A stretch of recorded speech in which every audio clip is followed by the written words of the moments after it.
love to hear about turf on Valentine's Day, but you know what? I like to talk about it, so we're gonna get into it today.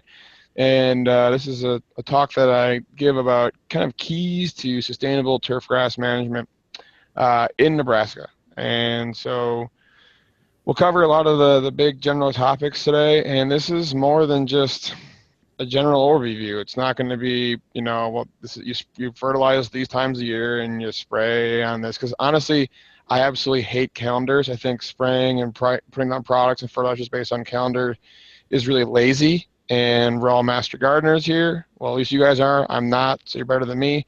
Um, and I think it's kind of using our eyes, looking at the environment, and making decisions on how we should be managing our turf, so that we're doing it in as much of a sustainable way as possible.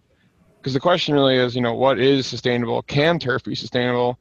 I think a lot of people will say, no, it can't. Turf's not sustainable. And so let's try to talk about what that means, and is it even possible? So what is sustainable lawn care? Well, there's different definitions, and there's not really clear rules. Same thing for organic lawn care. I mean, you can have a lawn care company that says they're using organic products, but there's no set rules for lawn care like there would be for traditional food production. The USDA can have some oversight in. So without having clear rules and clear definitions of sustainability, we kind of run through what people think sustainable lawn care means. One would be sustainable lawn care is lawn care with no inputs. Well, that's impossible. You can't have a lawn without inputs. If you don't mow your lawn, it's not a lawn anymore. It's grass. It's a field. It's a prairie. It will change quickly from grasses to weeds to trees over time, because grass is an early succession plant. So it can't be no inputs. There has to be some input, because we're maintaining our grasses in a pretty much constant juvenile vegetative state, where they're not, going to sexual reproduction, making seed, keeping them dense and uniform. And so no input lawn care really isn't lawn care. It's not a lawn. You could do organic products and say, it's organic, but again, there's no magic definition for what organic is in the industry. I mean, there was a story of a lawn care operator in Madison contacted a professor that I had and said, when do I go spray my 2,4-D? And he was advertising as organic, and there's not much that he was able to say to justify why he's asking for 2,4-D, except for he didn't realize that wasn't organic, which is a little crazy, even 10 years ago, but that's what he really said. The other side of organic too is people trying to use products that aren't labeled, thinking that, trying to kill a weed with high concentrations of acetic acid or, strong vinegar is safer than trying to do it with other products, or looking at maybe using a manure-based fertilizer versus a synthetic fertilizer. I mean, if you get a manure-based fertilizer on concrete and that fertilizer goes into the water stream, is just as potent to the environment as a synthetic would be. And so it's not always safer, it's not always better, it's not always legal to try these kind of home remedy organic practices. I'm not advocating against organic, I'm just saying that there's still a lot of kind of confusion as to what it really means. And so I think the turf industry in general has really said, if we're trying to become sustainable, let's really be trying to minimize inputs and really just be smart with what we're putting down onto our turf. That means less fertilizer, or maybe not even less fertilizer, just putting down fertilizer when it needs to be applied at the amount that needs to be applied. Same thing with water, same thing with pesticides. Another big part of minimizing inputs is changing expectations. It's easier said than done. I know the USGA, if anyone follows golf, has tried to bring their tournaments to golf courses that looked a little bit more brown, a little bit more dried out. And, honestly, public pushback has been really against that. They don't want that. They want to see the green, beautiful grass on TV. They don't want to see the drier, leaner turf that, they're trying to promote. So this is an example of expectation. This is what makes turf management so difficult, because there's, a million different ways to skin a cat here.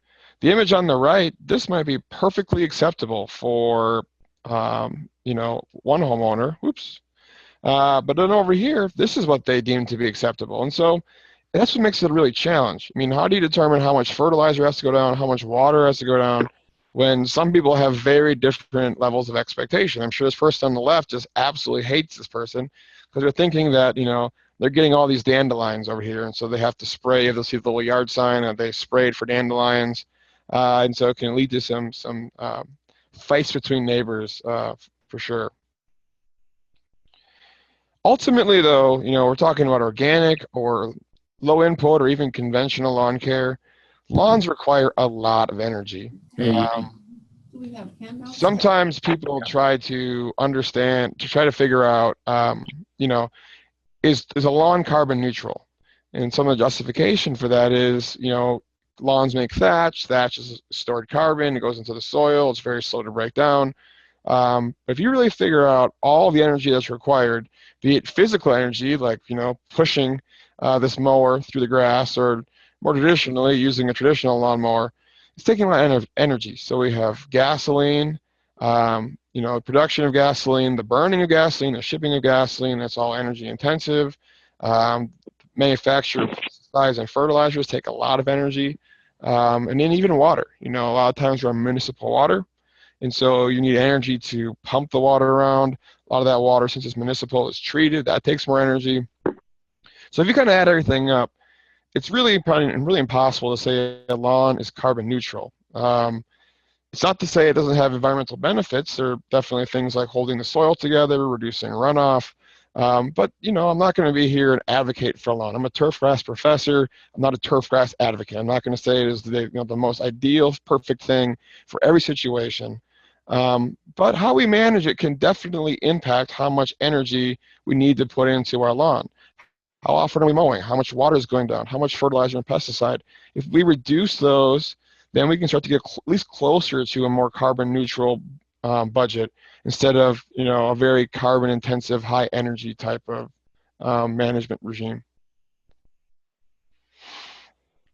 This is some of the interesting thing about a lawn, though, is, I mean, you can think about it in the real negative where it's hard to be carbon neutral, but it is also pretty well known that grassland systems, from a lawn to the tall grass prairies that, you know, cover a lot of Nebraska, they are very good banks of carbon.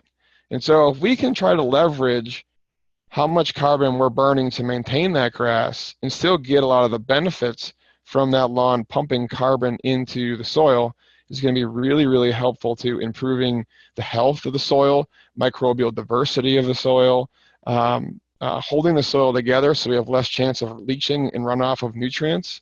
And so having carbon in the soil is definitely a great thing to do. A lot of times if we have poor soils, we recommend using compost as a way to try to even force and add more carbon to that soil. So this is a computer model from a soil in eastern Colorado, in which they had different levels of fertility and clippings being returned or being removed. So this initial line down here was putting down about 1.5 applications of fertilizer a year, with clippings being removed. And then this axis here shows how much carbon is in the soil. And this is megatons per hectare. That's a lot. That's, you know, weight. It's a lot of weight that is being sequestered into that soil. So at time zero, we see that there's not very much, there's about 3.5, almost 4% carbon in the soil. And then if we're on 1.5 applications of fertilizer a year, but we're removing clippings, we don't really see an increase in carbon. One of the reasons we don't see an increase in carbon is because we're taking clippings away. So we're removing fertilizer that could be recycled in that system.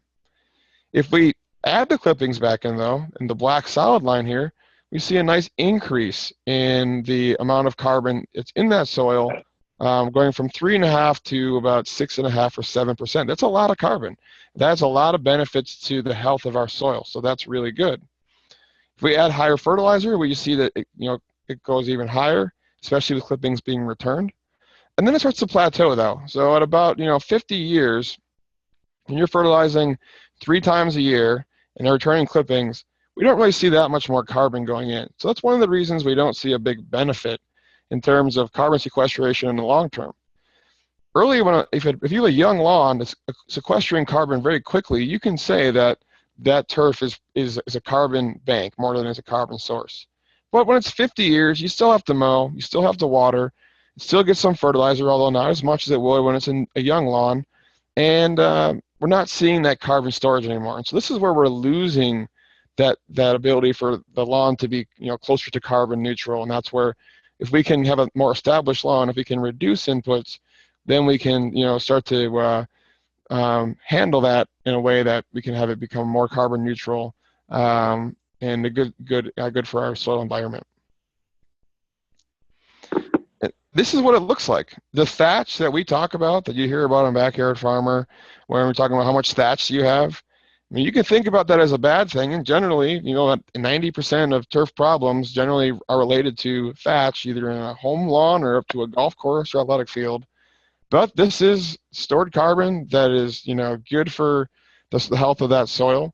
And so the question is, how can we manage this thatch, but still pump carbon into the soil to improve the health of that soil? So this is the thatch layer here on top. Thatch is really any dead tissue that is on top of the soil tissue below. This is not caused from clippings. If you look at it, you can see all the stems and roots and crowns. It's all this stuff in here, lower in the canopy. That green tissue up here that we're going to cut with our mower, it decays in a day or so. It's mainly water. It's about 85 to 90% water. And it's highly rich in carbon, so microbes love to eat it up right away. So mulch mowing doesn't contribute to this. This is too much water and too much fertilizer that's causing this. And so again, that's trying to find that right balance between, not putting in too much inputs and causing more and more problems. A longer company might go around and sell applications of fertilizer, and they might sell 5 applications of fertilizer. If your lawn is 50 years old, it probably needs about 1 or 2 applications a year. But they're going to sell you on 5 because it means more money in their pocket. What else does it do? Well, it increases the amount of thatch. So now they're going to have to pay. They're going to charge you to do dethatching and aeration. And so that's why if you're managing your own lawn, then you can use your awareness to make sure that you're not putting too much on and creating more problems by putting down too much water, too much fertilizer, and being on some calendar which is too arbitrary to be really highly effective and precise. So really thatch, this is just an important point again, thatch is really just any slowly decaying plant tissues above the soil. It's those dead crowns, it's the stems, highly lignified tissue relative to the other tissue in the plant. It's the leaf sheaths, which are kind of coating the bottoms of the leaves. And they're just very hard for microbes to break down. It's not roots, it's not clippings, which is thatch. And so it's important to differentiate, what is causing this and understanding why it's occurring. It's just another picture of that. Again, this is a severe environment. And again, this would be something that's bad. I talked before about Zach Riker and I, when Zach was here, talk about if you had a lot of thatch, it probably, he thought that about 90% of all the problems he saw in a turf were related back to too much thatch. And you can look at this. Just imagine this is a great place for insects to hang out and feed. It's nice and moist. You have a lot of moisture sitting right above the soil. If you add water, water has to move through this thatch, which is very waxy. Doesn't want to even get into the soil. And so it's generally, problematic and for a lot of different reasons. And so, while we want to try to get organic matter into the soil, we don't want to get a lot of thatch. And so that's what we're really trying to accomplish when we're managing our turf grasses. Hello? All right. So why is thatch a problem? Why are we spending so much time on thatch? So carbon is good in the soil. Thatch on top of the soil is bad. Well, one of the main reasons is the crowns, the growing point of that turf, where the roots come up and the shoots come up.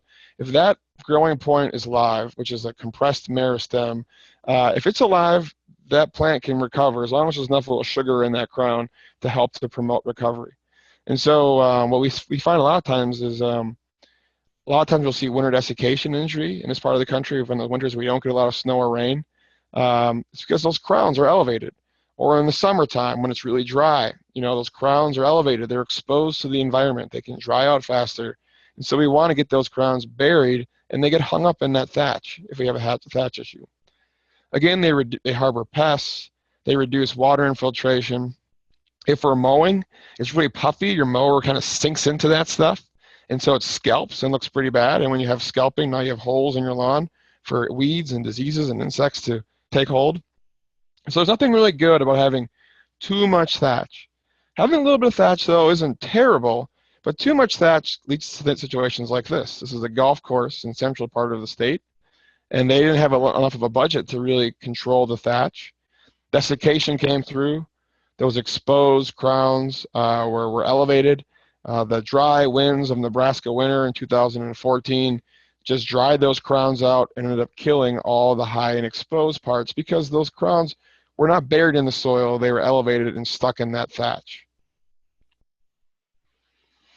So if we're talking about sustainability, I think the keys to being sustainable, that word is just too loaded. I know a lot of people don't like the word sustainable because people make it mean other things, lots of different things. Sustainable could be environmentally minimalism. It could be trying to reduce the, to maximize economic profit. What kind of sustainability do you really mean? And so I'm going to try to just avoid the word, even though I have it in the title of the slides today, and really just kind of take a BMP's approach. So best management practices for an above average lawn. If these are the tips, if you do these right, we can have a pretty good lawn that, you will still be an envy of your neighborhood, but not need a lot of inputs that really aren't necessary in most cases. I'll be honest with you, and I'm going to brag a little bit. I'm in a neighborhood association where people spend a lot of money on having people take care of their lawns. I take care of my lawn. I put barely anything into it, and I honestly believe I have one of the best lawns in the neighborhood. And part of that is just knowing what to look for, but I don't focus that much on it. I'm a turf professor. I don't really love to go home and take care of my own lawn. I do this all day long. That's the last thing I want to do, right? And so I just try to, do these 5 things, and by doing these 5 things, I can have a really, really nice lawn that I think is one of the best in the neighborhood. And so I kind of want to just, bring some of these ideas to you tonight. So does anybody have any questions so far, or how do I want to do this, Terry? Should we take breaks? It's kind of weird with this me in this room by myself, like I'm talking to nobody. So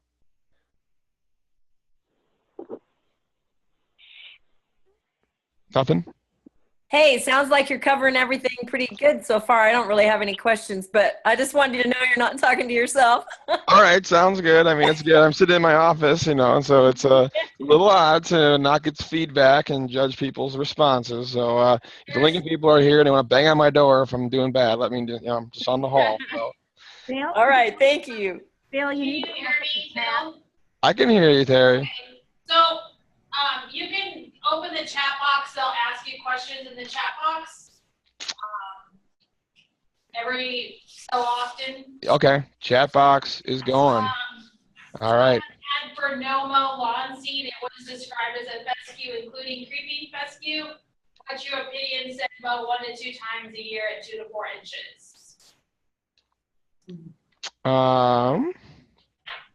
Yeah, so no-mow lawn seed. So let's just get into the lawn seed right here, and then I'll answer that question right here. And there's another question here about adding compost and nitrogen to help break down the thatch, and we'll get to that at the end too. So but just keep them coming, especially now as we get more specifics on things.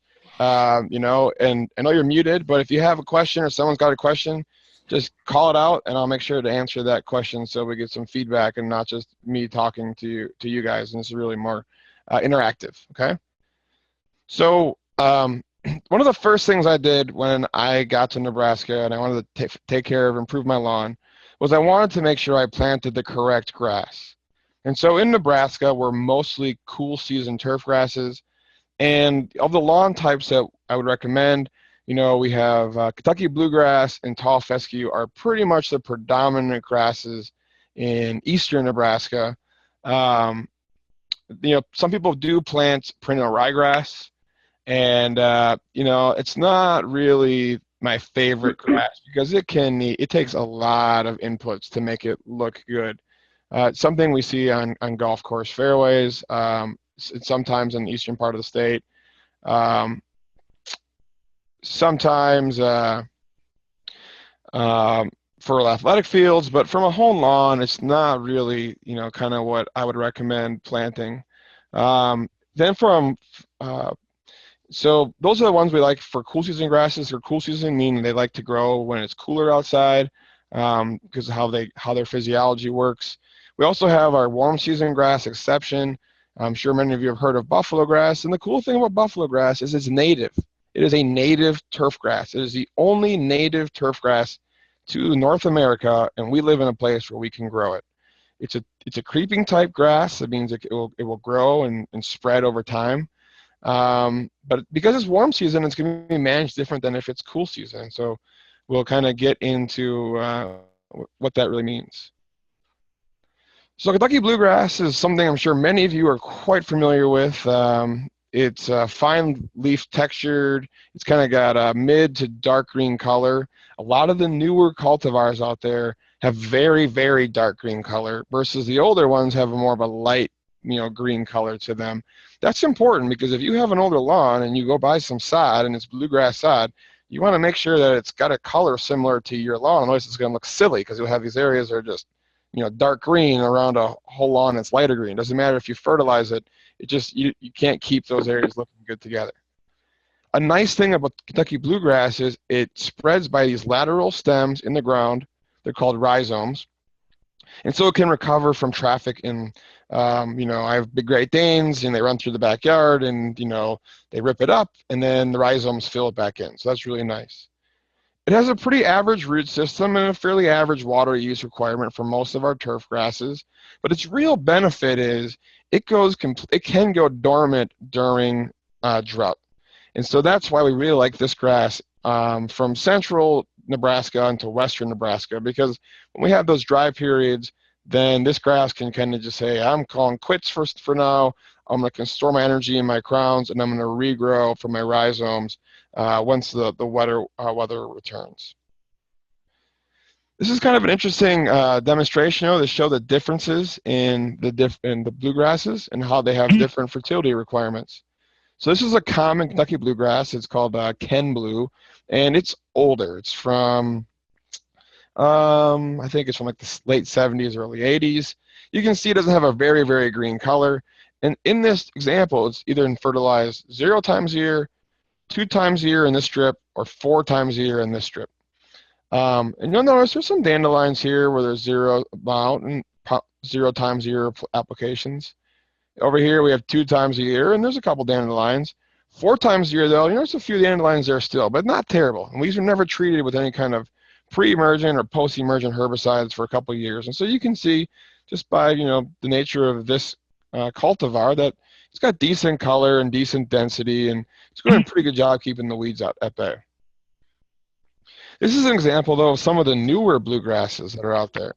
And so you can really see the dramatic difference between how they respond to fertilizer. This app over on the side here, 0 pounds of fertilizer, there's not much grass left. A lot of these newer varieties need a lot more fertilizer, need good fertile soil to perform well. 2 apps a year, there's some dandelions. 4 apps a year, look, there's like 3, 4, 5 dandelions in this whole area. And so it really does show that at first picture and expectations where, the neighbor might think, well, my neighbor next door's got 1 million dandelions, and so that's the reason I have dandelions. That's not always the case, because the only difference here is just fertilizer. And you're going to have this or you're going to have that. And so it's pretty marked. If you still have some kind of bad weed infestation, you just can't blame your neighbors. You gotta look in the mirror and figure out, what am I doing to maybe improve my lawn? And if you have a newer variety that has this really dark green color, it might need a little bit more fertilizer than those older varieties of bluegrass.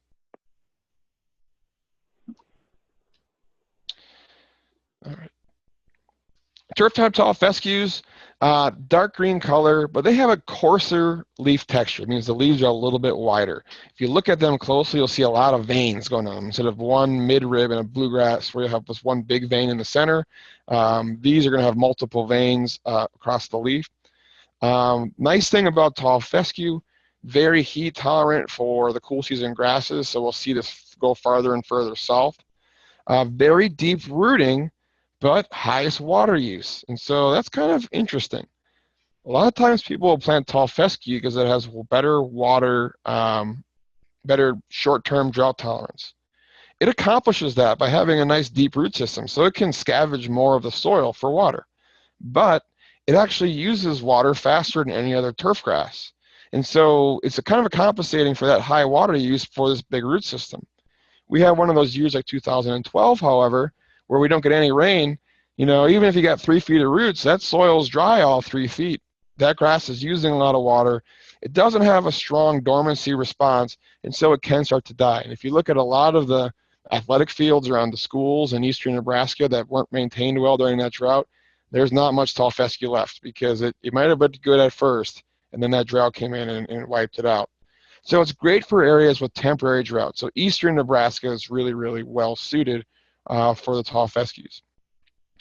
Some of these tall fescues, too, have gotten really, really fine leaves. And so we're actually working with a company now that thinks that you can even mow these new tall fescues as low as fairway height, 1/2 inch, and still have good density. So it's pretty exciting because we do have a grass that is pretty low maintenance and might have more applications going further in the western part of the country. Further north, we're finding it's getting better and better cold tolerance, and these finer leaves are allowing it to really blend in with the bluegrasses. It is a bunch type of grass, though, so if it does die in a big patch, we're not going to see that much fill. Even the RTFs and things you might hear advertised, you know, you might get 1/8 of an inch, 1/4 inch spread off of a clump of tillers, but it's not going to be like bluegrass where you can have rhizomes running 1 foot or 2 to fill in an area. And so here's kind of an example of the different grasses. So we have, 4 applications of fertilizer, 0 and 2 applications of fertilizer a year. You can see a little bit of a green color here, but again, even the 0 pounds of fertilizer looks pretty darn good. Look at relative in the background. You can see there's a lot of dandelion pressure and just good maintenance with good watering and mowing and decent soils allowing this 0 pound fertilizer app to still keep those dandelions out.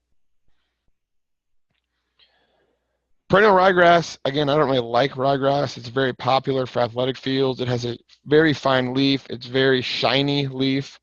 The reason it's used a lot is it's very quick to establish. Problem is, it's also quick to die. So you get in this never-ending cycle where you put down some perennial ryegrass, it pops up real quick, and cold comes, heat comes, disease comes, kills it all off, and then you end up with this mess. So if you're thinking about reseeding, it's not a bad idea to have a little bit of ryegrass in the mix, 10% or so, if you're doing bluegrass or tall fescue. And I wouldn't even recommend it for tall fescue because tall fescue germinates pretty much the same speed as ryegrass. But if you got a bluegrass lawn, bluegrass takes a long time when you seed to kind of get it up and going. So you can put some perennial ryegrass in with that mix. That helps that bluegrass kind of be a nurse crop to let those little seedlings get going. Then the stress comes, the ryegrass dies, the bluegrass fills in, and everything is fine and dandy. So that's perennial ryegrass for you. Again, here's that example. Even 4 pounds of fertilizer, yeah, it's a little bit cleaner than the 0 pounds, but still looks pretty bad. And about a month after this whole thing was annihilated with disease and looked absolutely terrible. And so then finally, we have our friend buffalo grass. Again, it's our native. It does have a light green color, and it's a warm season grass. And so it wants to grow when it's warm. It's going to be a little bit slower to break dormancy, generally by a week or 2. Not a huge change. And it will go dormant a couple of weeks before the cool season grasses stop growing. The advantage of it being a warm season grass is it's deep rooting and low water use. And so we can get away with a lot less water and see buffalo grass thrive. And so that's why we'll see it into the shortgrass prairies of western Nebraska and then onto Wyoming and all the way up into Canada and all the way down into Texas. It really does cover the full Great Plains. It is a low maintenance grass. It is not no maintenance. And that's a big issue with this. A lot of times you think, I got this no maintenance grass, I'm going to throw it down, I can set it and forget it. No, especially in your first year. Your first year, when I have buffalo grass, I baby it pretty much like I'm babying a cool season grass. Once I have a nice, dense stand of buffalo with no real weeds, then I can start cutting it way back and letting it just, find itself. But it's not no maintenance. It is a low maintenance. You still want to fertilize maybe once a year versus, 2 to 4 times a year for a cool season grass, and it's going to use about 40% less water. And it's only going to use less water if you give it less water. If you give it all the water that you think a cool season grass needs, it's going to use it. You know, if it's got free water, it's going to use it. But it's when you start to dry it down, then it's going to really thrive. So here's an example of it thriving in Arizona. You know, you can look around at how dry that soil is. You can see how that buffalo grass is doing a really nice job of keeping its color. So it really kind of shows the advantage of this grass. This is a linear irrigation gradient where along this black line here, it's getting 100% water replacement. And the further away you get from the line, there's a reduction in how much water the turf's getting. Buffalo grass looking strong. You know, the bluegrass not doing as well. You know, it gets about halfway out, and we're seeing drought. And then at the end, it's all dead and, you know, just decaying away. Sometimes, though, again, I'm not a grass advocate. If this is your growing environment, this is not where you put grass. This is where you put mulch. This is where you put stones to walk on. And so you have to realize that grasses like pretty full sun.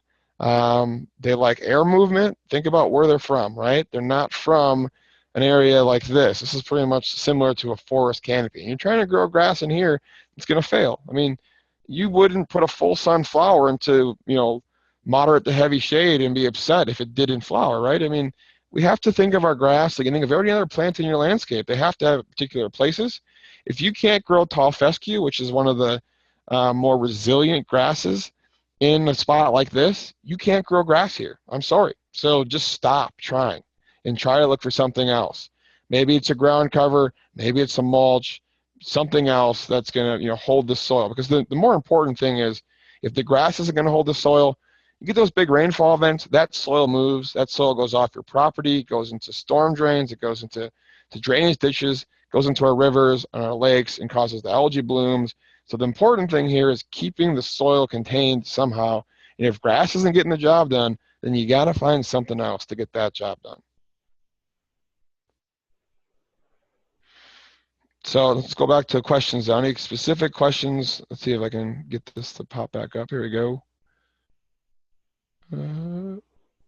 Chat. All right.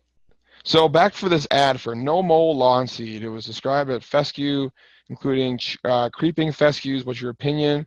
Said mow 1 to 2 times a year at 2 to 4 inches. And, you know, does that work? And not in Nebraska.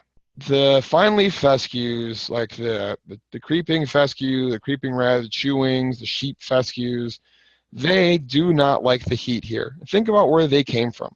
Those plants, their native range, their center of origin is the British Isles. The place that doesn't get very hot, it's very wet all the time, but also well-draining soils. They don't like to have their feet wet, and so we put them in Nebraska where we have, you know, heavy soils, and then it gets really hot, big rainfalls, and then temporary drought. Diseases wipe them out, and they don't really persist much at all. And so, you know, we're seeing more and more people trying to make no-mow lawns. There's actually a bluegrass that seems to be potentially okay at this, it growing pretty slowly. We have a lot of bluegrasses we call low-mow blues. And they have nice good color. They don't grow at all, really. I mean, you might mow them a few times a year, and that's going to be a better mix than some of these grasses containing, you know, these fine leaf fescues. The problem with them is they're very slow to green up. They may not green up until July, honestly. And so we'll see athletic fields put in these low-mow blues because they look nice. And then they'll play spring baseball on them, and those get, you know, beat up pretty bad because they just don't grow at all. So any other questions all about, you know, particular grasses for Nebraska?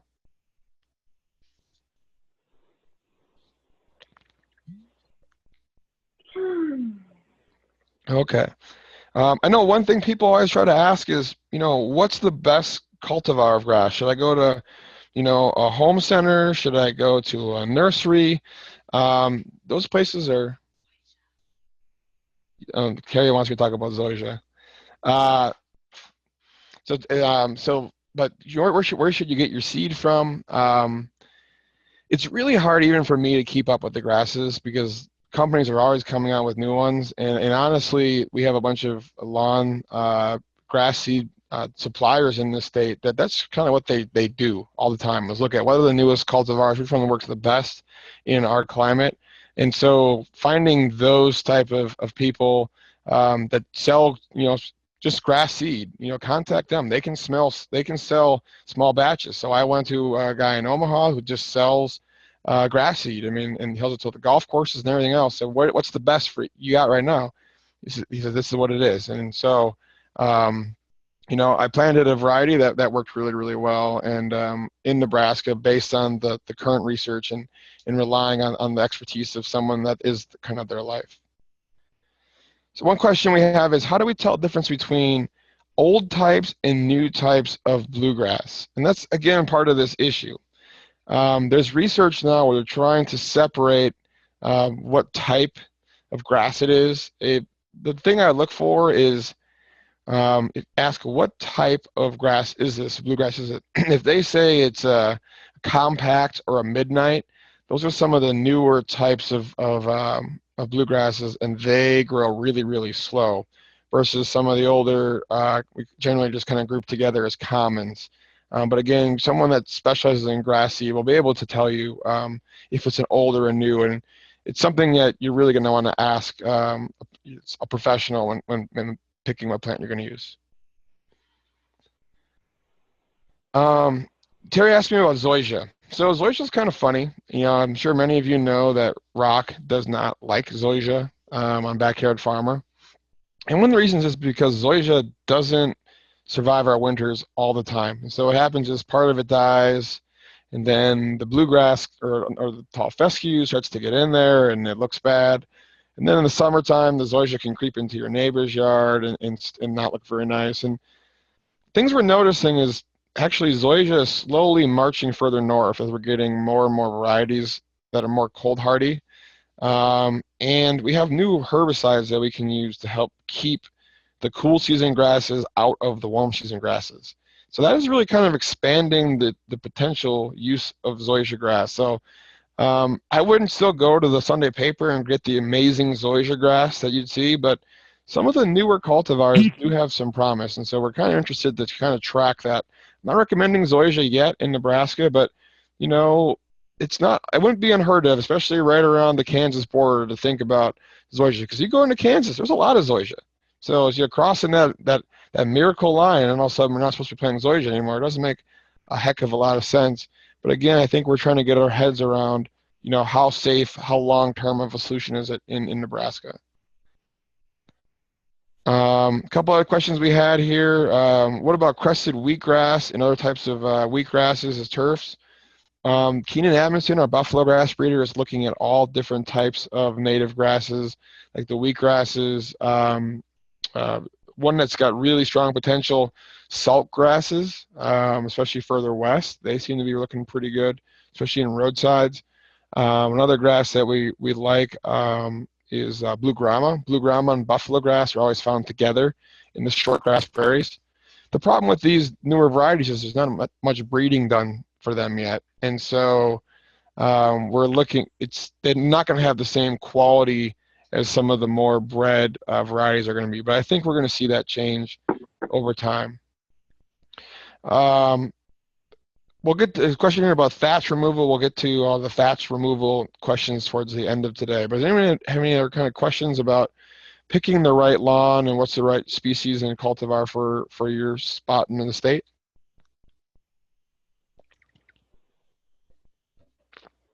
Okay. So now we're going to move on to the next part. So we got the right grass. We went through, we called our buddy up, and he said, this is the grass we want. So now comes to mowing that grass and how we mow correctly. I mean, really, if we're thinking about how to maintain a good lawn, it really comes down to, are we mowing properly? Are we managing our water and nutrients properly? Are we managing our soil properly? If we're doing all of those things correctly, our reliance on pesticides and other inputs goes way down.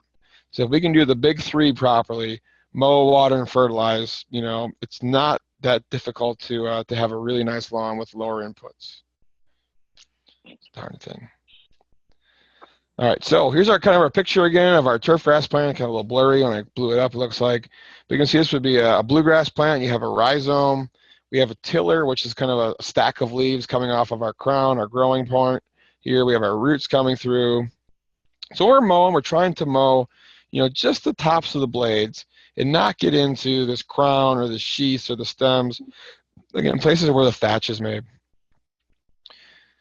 Animals are actually amazing mowers. They've always been, or they've co-evolved with the grass. So when we talk about grass likes to be mowed around 2 inches, well, this turns out that animals mow it about 2 inches with their teeth. So there's that co-evolution going on here to save them. When grass wants to be about 2 inches, that's why, because these are the sheep at Whistling Straits, and they're having a great old time just mowing that grass to 1.5 to 2 inches at a really nice clean cut with those nice teeth of theirs. And so this is how grass stays in a vegetative state, is through this constant mowing by animals. So then if you had an estate and you wanted to be a famous prince or king or something in Palace of Versailles, you'd have a whole flock of sheep that would go out and take care of your grounds.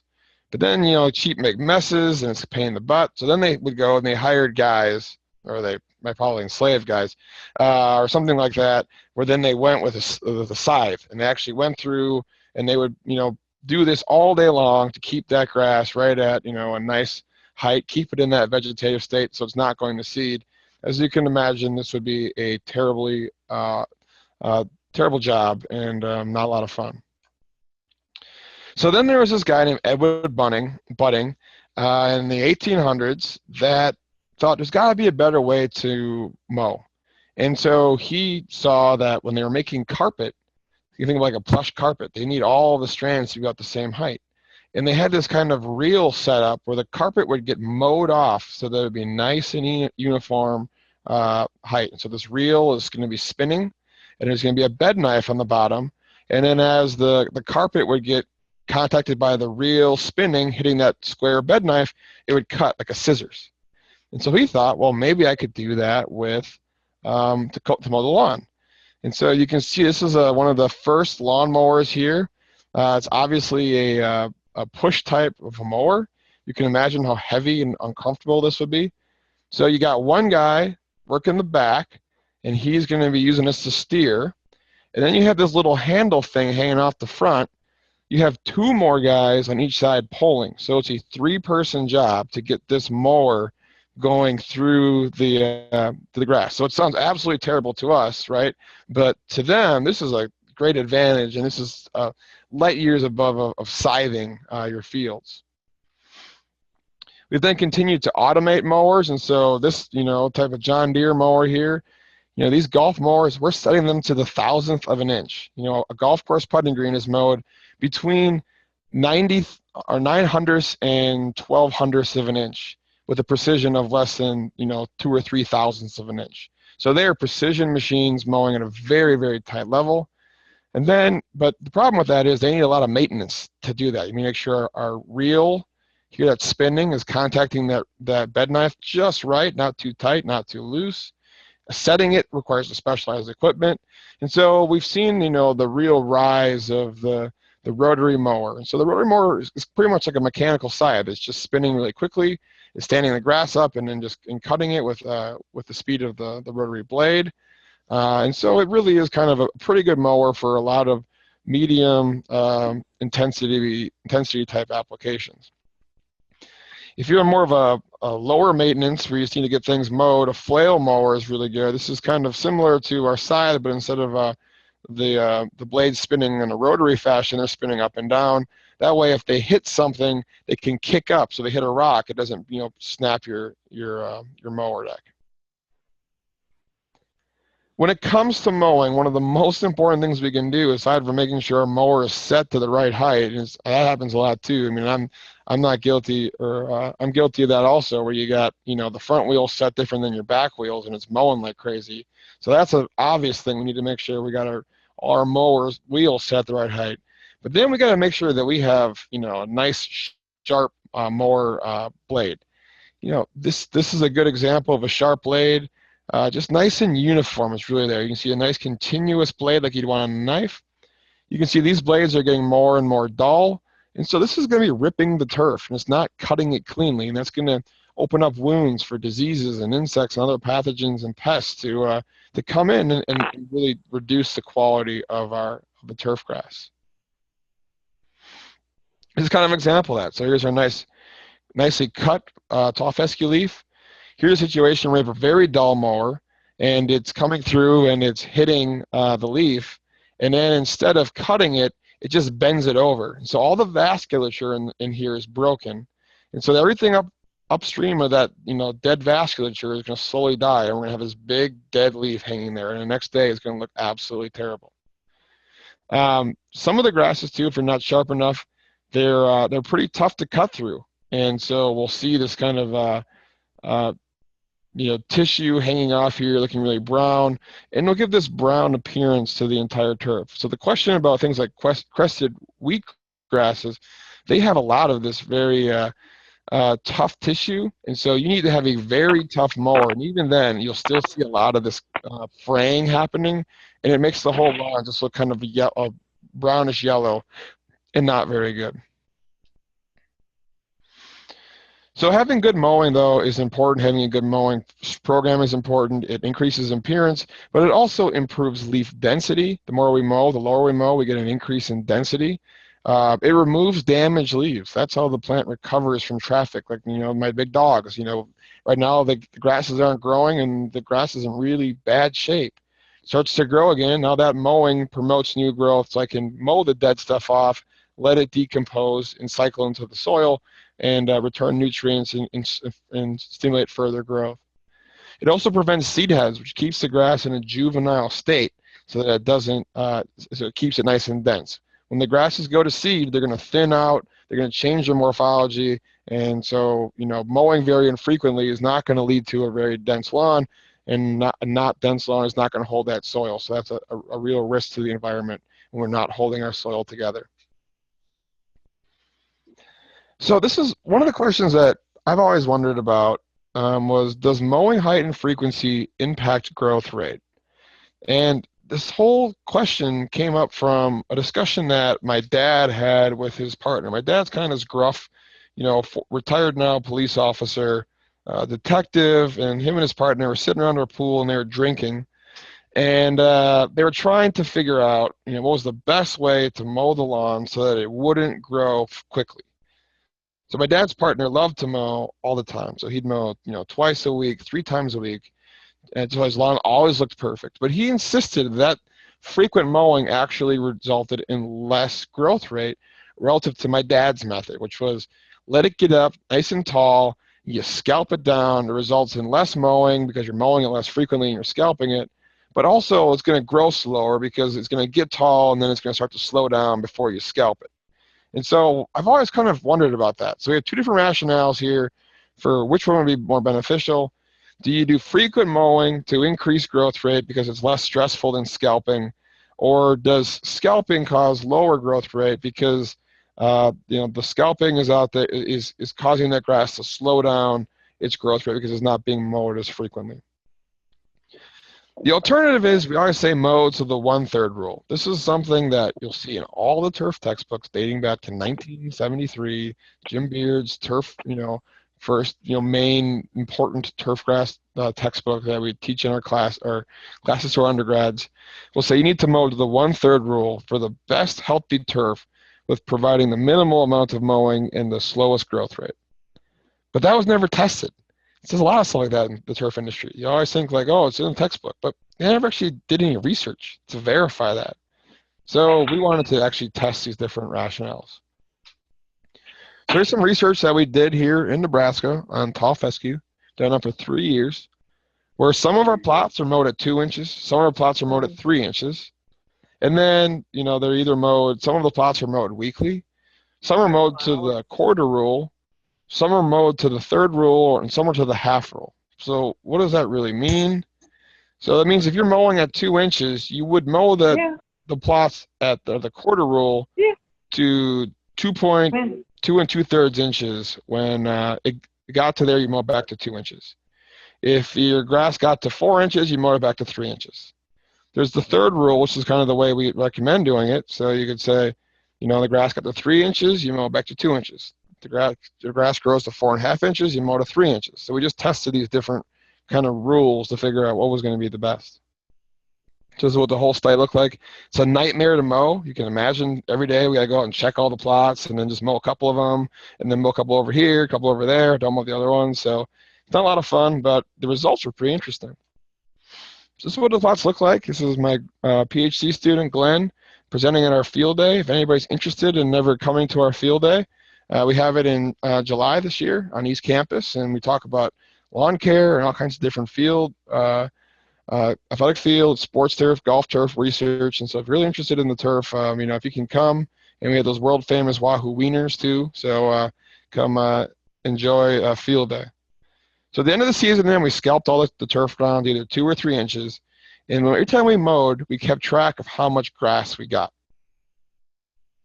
So in the first year of our study, and we've done this now for 2 more years, and we see very similar results, we looked at the total number of mowings. So if we mowed weekly at 2 inches, we had to mow 18 times over the course of the season.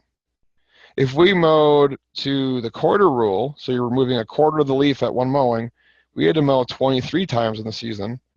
And then the third rule resulted in 14 mowings, and the half rule resulted in 6 mowings. But the 6 mowings led to significant scalping, so we had a real big reduction in turf grass quality. Whereas the 1/3 rule and the others had acceptable quality. So if you're trying to have good acceptable, it seemed like the 1/3 rule was correct. We weren't getting scalping, but we were mowing less than weekly. Same thing with the 3-inch height. Now we have just slightly less mowing going on at 3 inches, but again, very similar trends. No scalpings going on except for the half rule, which we mowed 5 times in that year. When it came to cumulative growth rate, though, or total amount of clippings, when we started to mow till when the study ended, all of the treatments, regardless of mowing height and frequency, grew at about the same rate, except for these blue lines. That's where we scalped. So actually, by scalping led to more growth, and it led to more, reduction in quality, more weeds. More growth means the plant needed more nutrients. It means the plants needed more water. It means the plants were more likely to have competition from weeds. And so, maintaining that 1/3 rule really is the most effective way to minimize our inputs on our lawn. That means sometimes maybe we don't have to mow every single week. You could skip a mowing here or there. That said, you might not want to because you don't want to mow. You only want to mow on your Saturday or Sunday. And so then weekly is fine. But if you're really trying to minimize your inputs, getting off of a weekly mowing schedule is going to allow you to minimize those inputs and still have a really nice looking lawn with I don't know, I can't end that sentence. So it's going to look nice. It's weird when you're talking to nobody. Sometimes you just ramble on. Mowing, so for best management, mowing at 2 to 3 inches is really like where we say to mow. You'll hear people say, well, university says mow as high as the mower deck can go. Okay, fine, that's true. It's because most people don't mow right. And so we have to just dumb down our recommendations to say mow as high as you possibly can. You guys are nearly professionals. You are master gardeners. You are better than that. Know that, your grasses like to be mowed between 2 and 3 inches. Even bluegrass really likes to be mowed at 1.5 inches. It doesn't like to be mowed much less than that unless you're mowing like several times a week. But 2 to 3 inches is really where you want to be because that's going to maximize density and that's going to keep those darn weeds out and reduce our water use. So if we're mowing to the 1/3 rule, you're going to mow to, when the grass gets to 3 to 4.5 inches, you're going to mow it back to 2 or 3 inches. Okay. I mow my lawn at 2.5 inches. I think it's a nice appearance. If I want to tighten it up to look nice and show off to the neighbors, I'll knock it down to 2 inches and I'll keep it there for the rest of the year. I won't go lower than that. I won't go any higher than that. Does a pretty good job. Finally, with mowing, we got to return our clippings. Returning clippings adds a lot of fertilizer back to the soil. And so, we need to be recycling. And returning clippings is so important. Nothing frustrates me more. And I actually go up to my neighbors and tell them, put the bag away, mulch mow. And they all go, well, is it going to cost thatch?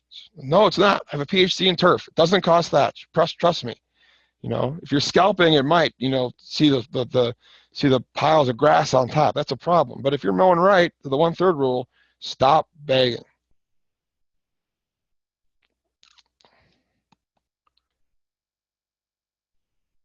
All right.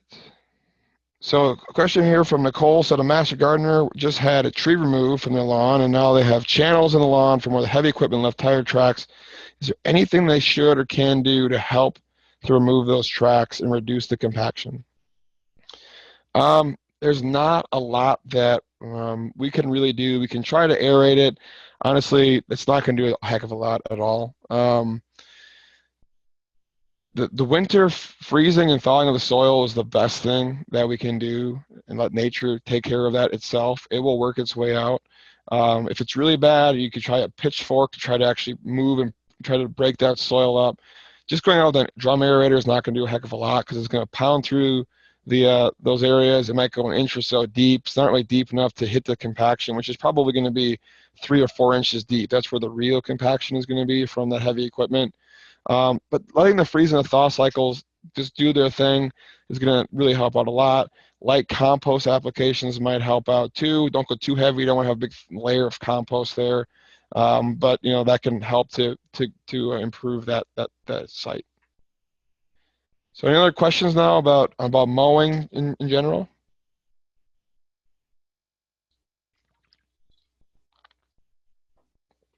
All right, well, we're just pounding through here then. All right, so mowing, I think a lot of us do it pretty well. We can't, you know, we can choose the correct grass, but if you're not going to regrass our lawn every 3 or 4 years, and that's something that, you know, you kind of pick with the best you can get. You know, you put some time and thought and effort into getting a good grass, you seed it, and you hope you don't have to do it again for 10, 15, 20 or more years. But the thing that's still kind of confusing to a lot of people is how do we manage the water properly? One more question from Nicole before we get into water. If we want to bag clippings to use as mulch, when would be a better time of the year to bag the clippings and when to return them if you don't want to bag them all year long? If you don't want to bag your clippings all year long, the times I would definitely say return June, September, and into October because of some issues with fertility we'll talk about in the fertility section. In the middle of the season, if it's being watered, that grass is probably growing pretty rapidly. If it's not being watered, it might slow down because of drought.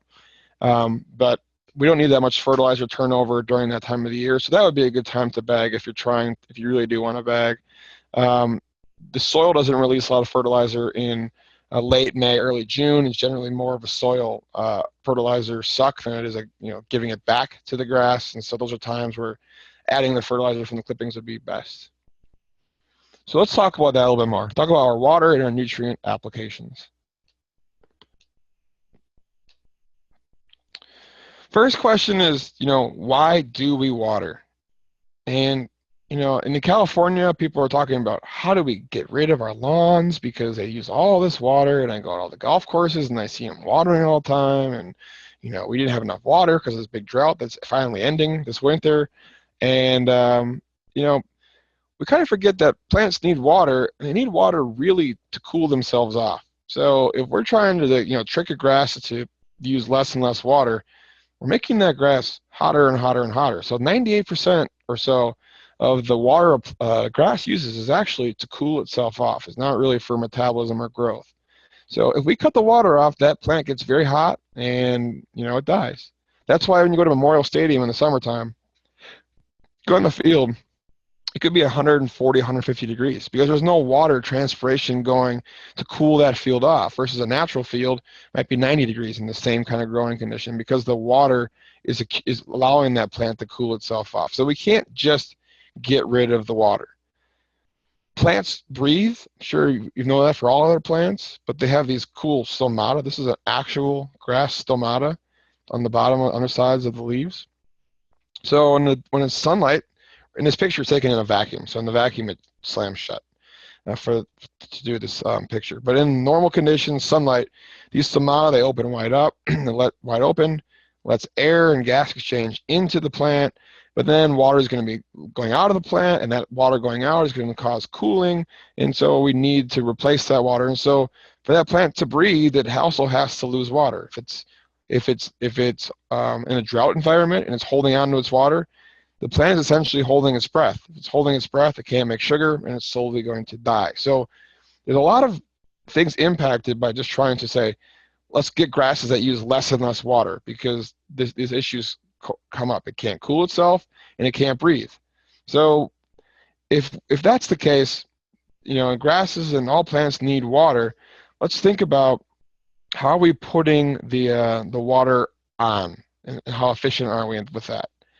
And so we can rely on natural precip.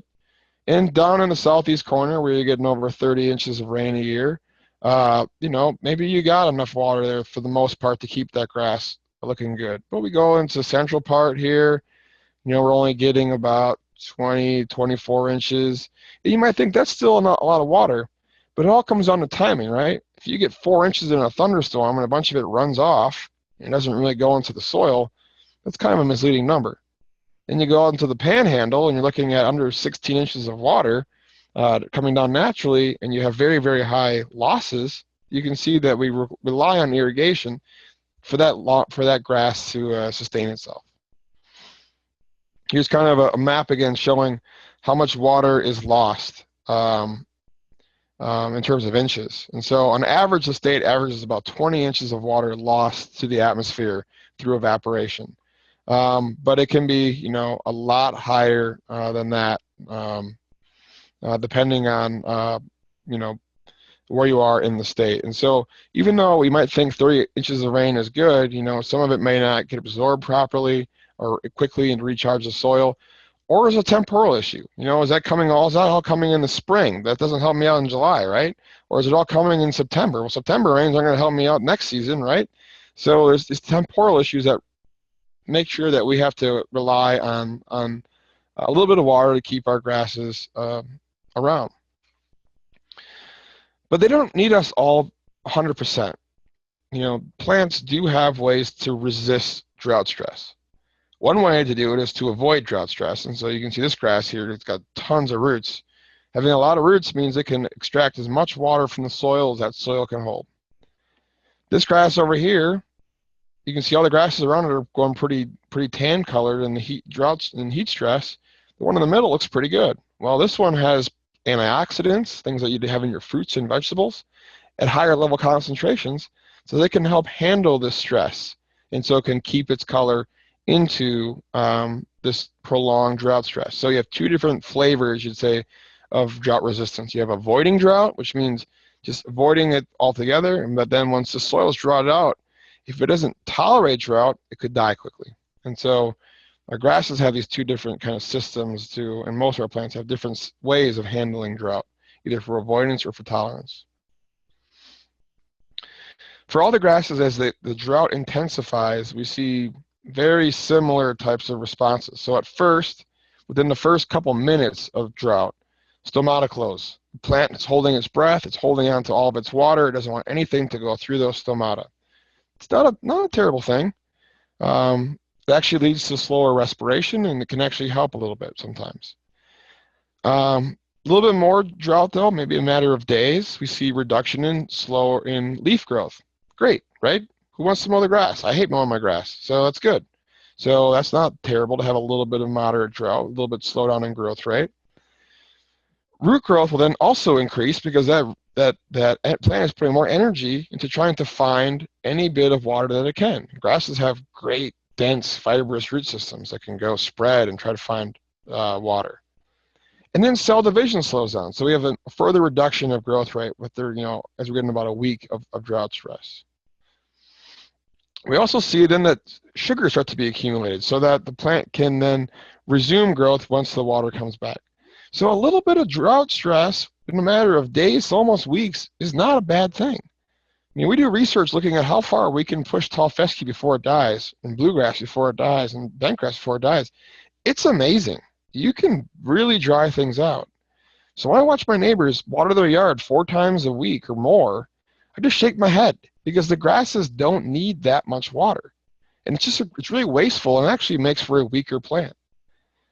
It's when we get into the prolonged drought, though, of like weeks to months or a season, then the leaves and roots start to die, the cells and the crowns start to break and start to die. And once the crowns are dead, the plants are dead. So this is your 2012 scenario with the tall fescue. Plants are just dead. Things aren't working well. So if turf needs water, but it's, we need to be precise in how we water, because we don't want to overwater, because then we lose all these good benefits of a little bit of drought. But we don't want to underwater because we don't want our plants to die. So that should really kind of be our goal. In terms of how good the grass looks, as we start to see accumulations of sugars, then we're going to start to visually see a little bit of drought stress. And when we visually see drought stress, that's fine. It's still on the good side. It's not dead yet. The plant is preparing for drought, and then to prepare is actually becoming healthier. But, so if we're figuring out how to water, we really need to become precise in how we're doing it. We need to know how much is required. We got to kind of keep track of how wet the soil moisture is. And then when the grass is starting to get on the edge of being a little bit too dry and we got to actually apply water, we need to make sure we're putting it where it needs to be, and we need to make sure that it's uniform within that soil. So some irrigation basics. One of the questions I hate more than anything in the world, especially for my professionals, which I still hear way too often, is how many minutes should I run the irrigation on, say, my putting greens? I have no idea.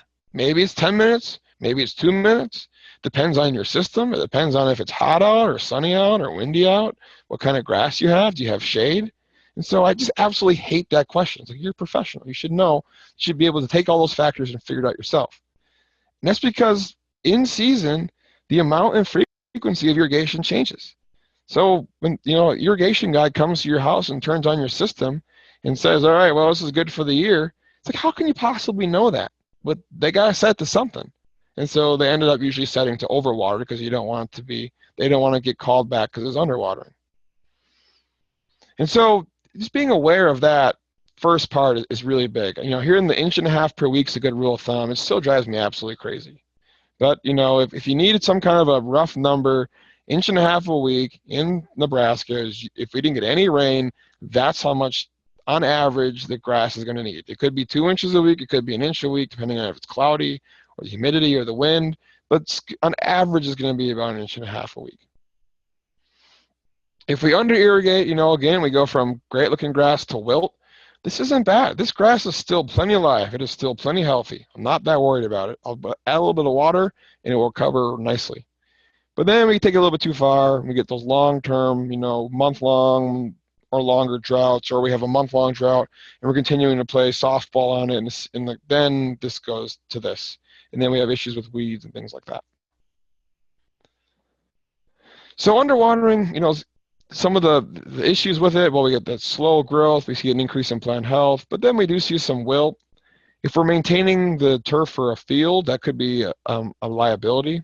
Now with more and more concussion awareness, keeping an athletic field on the drier side could be a problem. If you have a lot of kids playing in your yard, keeping it too hard, you could be opening the door to maybe someone saying your lawn was too hard.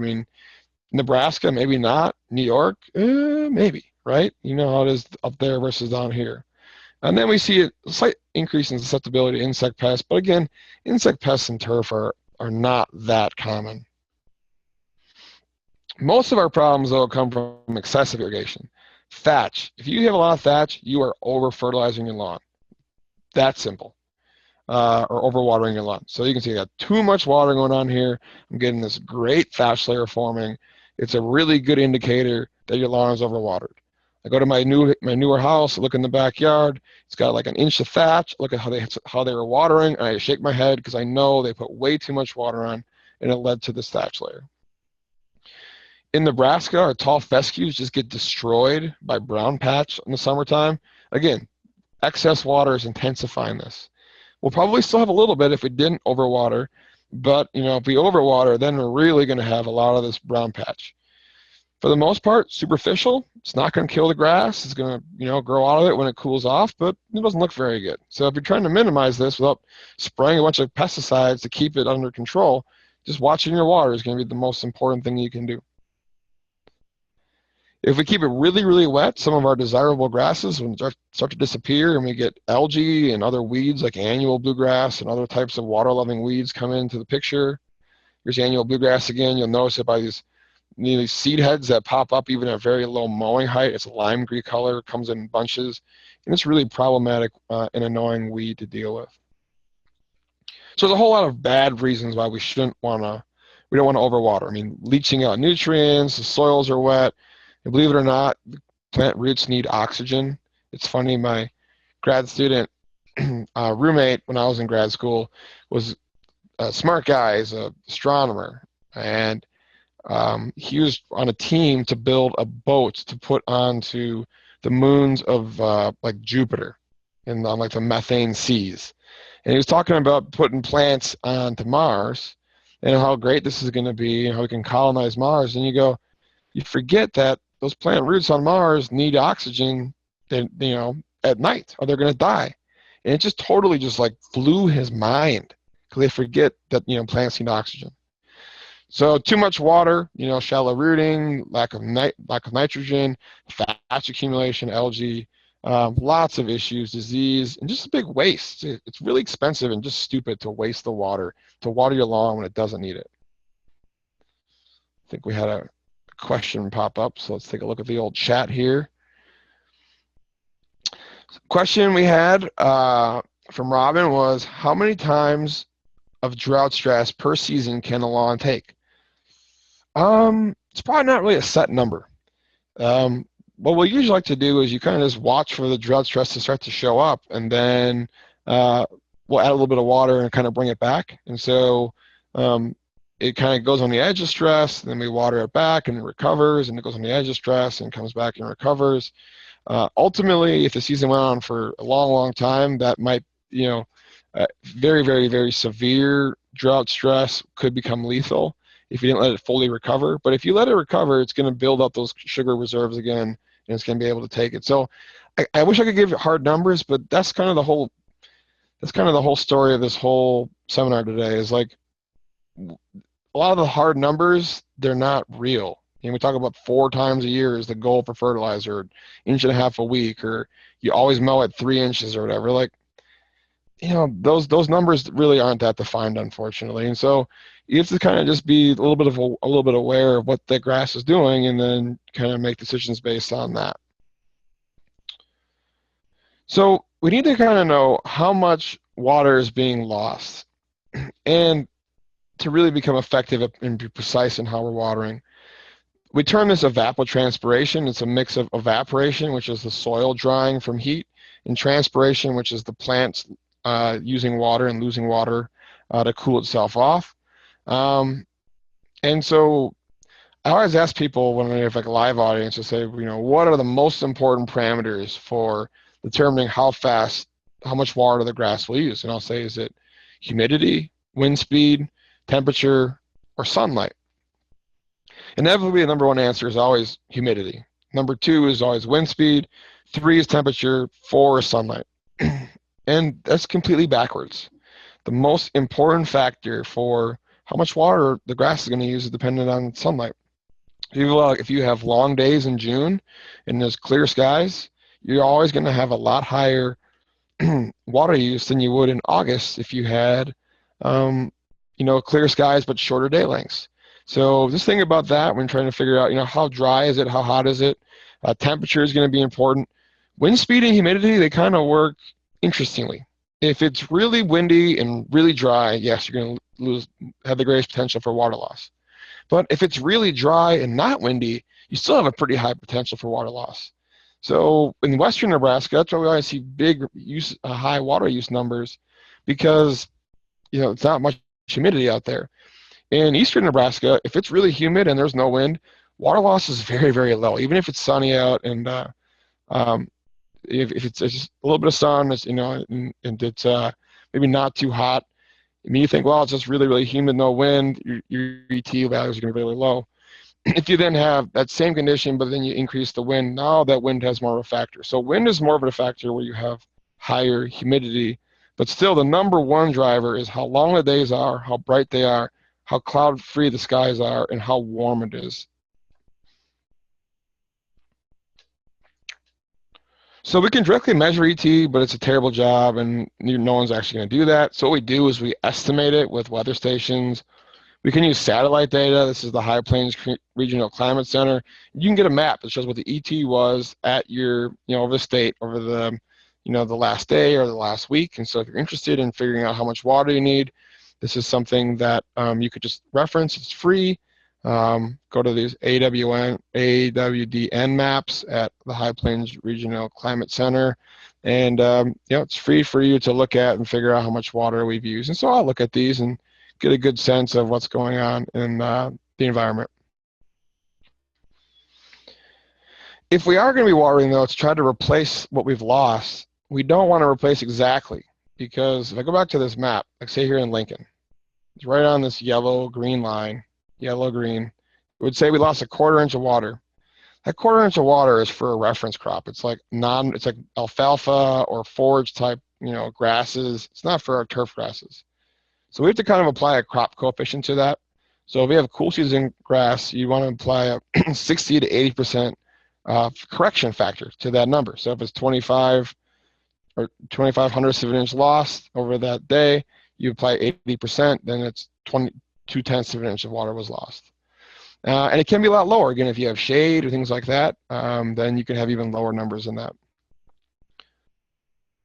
New weather stations actually can link right to the satellite data, and so they can adjust their output. And so you might see stations that have these EPA water sense. So if you're really trying to save water and lead by example, looking for a controller that can change its water requirements with this EPA water sense is a really, really good way to help become more precise in how you're watering. But, that's pretty high end right there. I'm not assuming many of you are going to do that. So this is the Bill Kreuser front yard way of watering my lawn. I turn the system off. When I see drought, I turn it on, I water the next morning, then I turn the system off again. It is that simple. Like that is how you water. This is my tall fescue lawn. You can see it's footprinting here. This tree, because those darn tree roots are sucking all the moisture from my lawn. I'm pretty much watering for the trees anyways, it seems like. So it's drying the lawn up. My lawn is telling me the soil's dry, that this tree is probably also dry.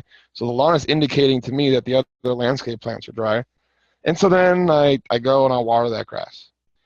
The issue with this is sometimes you forget to turn the system back off, right? So you turn it on that night, it waters at 5 a.m., and then you forget about it, and you drive home from work, then you drive to work, the next day, it waters the next day. So I kind of get around this by, I go into my system, and I have my program set to put on about 1 inch of water, and I do my little catch cans to figure out how many minutes that is for 1 inch of water, and then I have it never have a start time.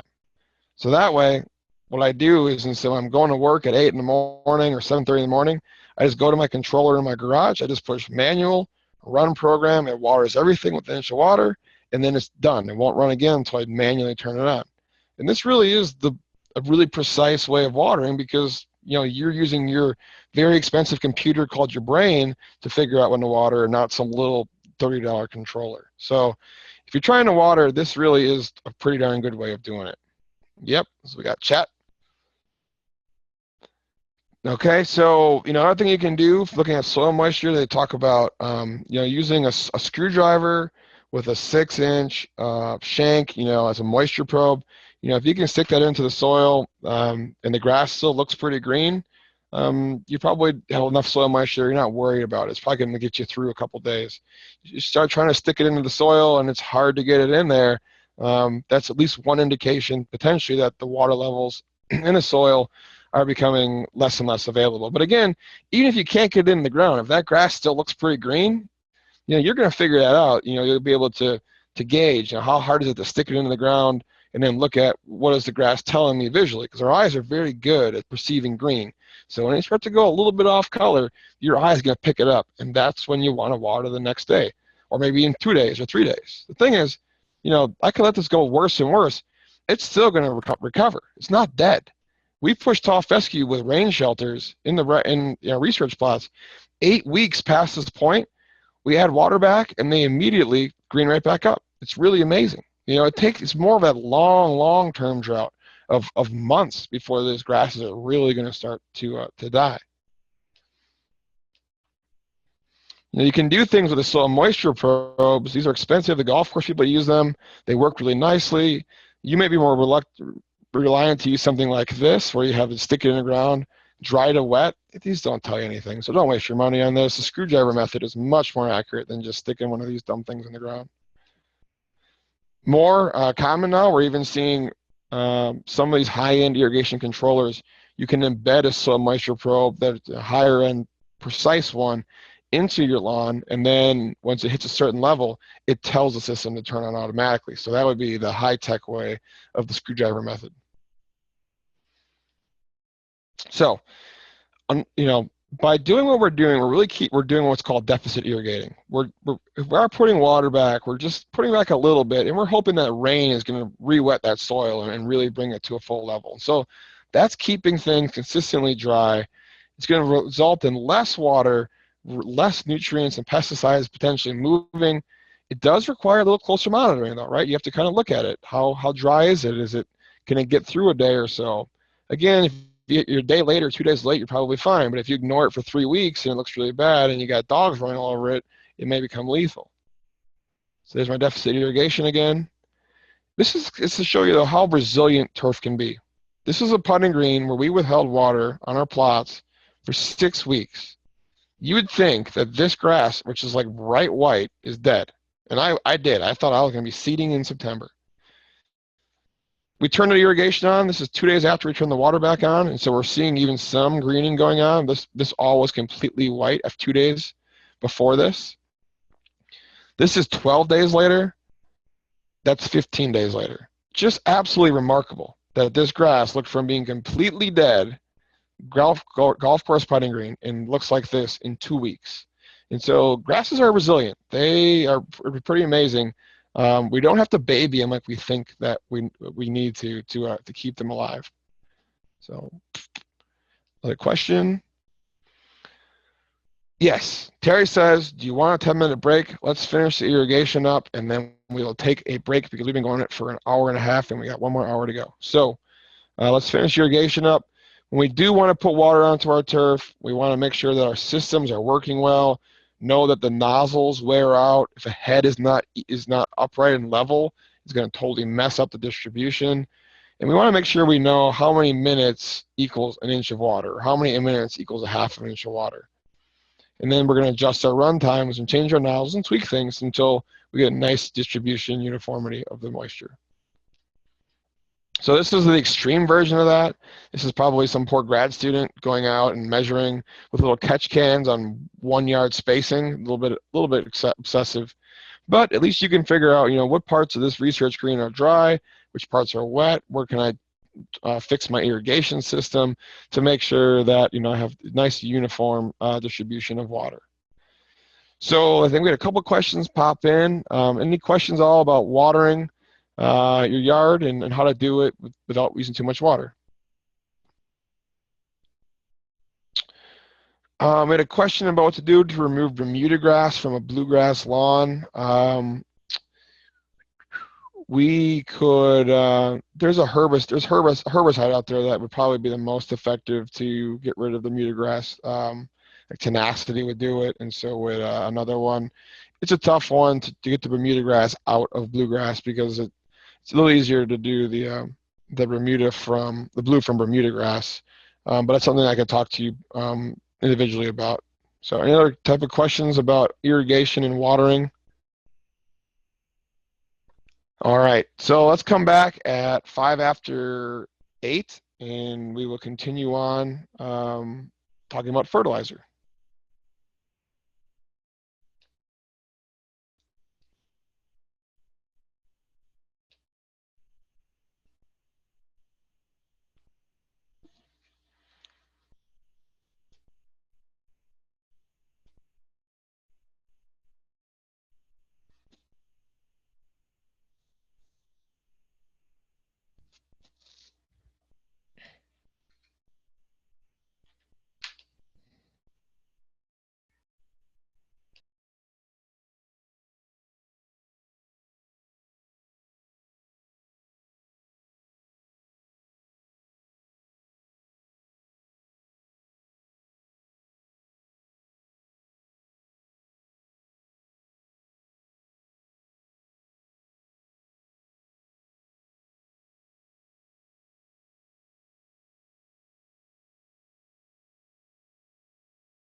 Okay, I've been talking to everybody, but you hearing me?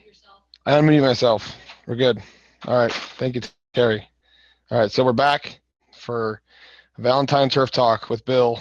And I think a lot of good questions here in Lincoln. So if you have questions, please feel free to ask them, email me, and I can give you my thoughts as best as I can figure things out. So now we'll continue going forward here. Hello. Okay, and we're talking about fertilizer. So this is an area that I spend a lot of my time researching because I think there still are a lot of ways we can be better fertilizers. And so question I ask a lot of times to our growers are, why do we fertilize turf? And so the answer that I always get is because, well, I need to be greener, or I want it denser, or, I got diseases I got to recover from, right? But that's not really why we fertilize. The main reason we fertilize turf or with any kind of nutrient for our plants is to replace nutrients as they become unavailable.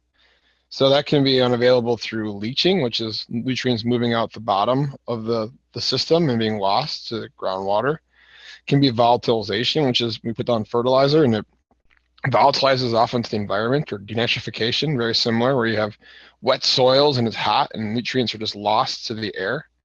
It can run off, which is an issue when we don't have good density, and so we can lose nutrients with the soil. They're bound to the soil, and that goes to our water and causes problems. A big source is removal from mowing, and then we also have fixation or an immobilization of nutrients. So our essential nutrients, and I'm sure we all know about this from all our plant cares, we have nitrogen, phosphorus, and potassium. We have calcium, magnesium, and sulfur. Those are our secondary nutrients. And we call them secondary because they're required in large amounts, but the plant usually gets them from the soil. We don't need to fertilize with them. So a lot of our professional guys, they get in trouble because they think they need to put on calcium. They'll never need to put calcium on turf. But they do it anyways because it makes them feel good. Then we have micronutrients. These are usually found in pretty low levels in the plant, parts per million type levels. And again, the only one that we see issues with in Nebraska is iron. I'm sure a lot of people, especially bluegrass lawns, see iron chlorosis, this yellowing that occurs in the middle of the season. I don't think I have any slides in here about that specifically.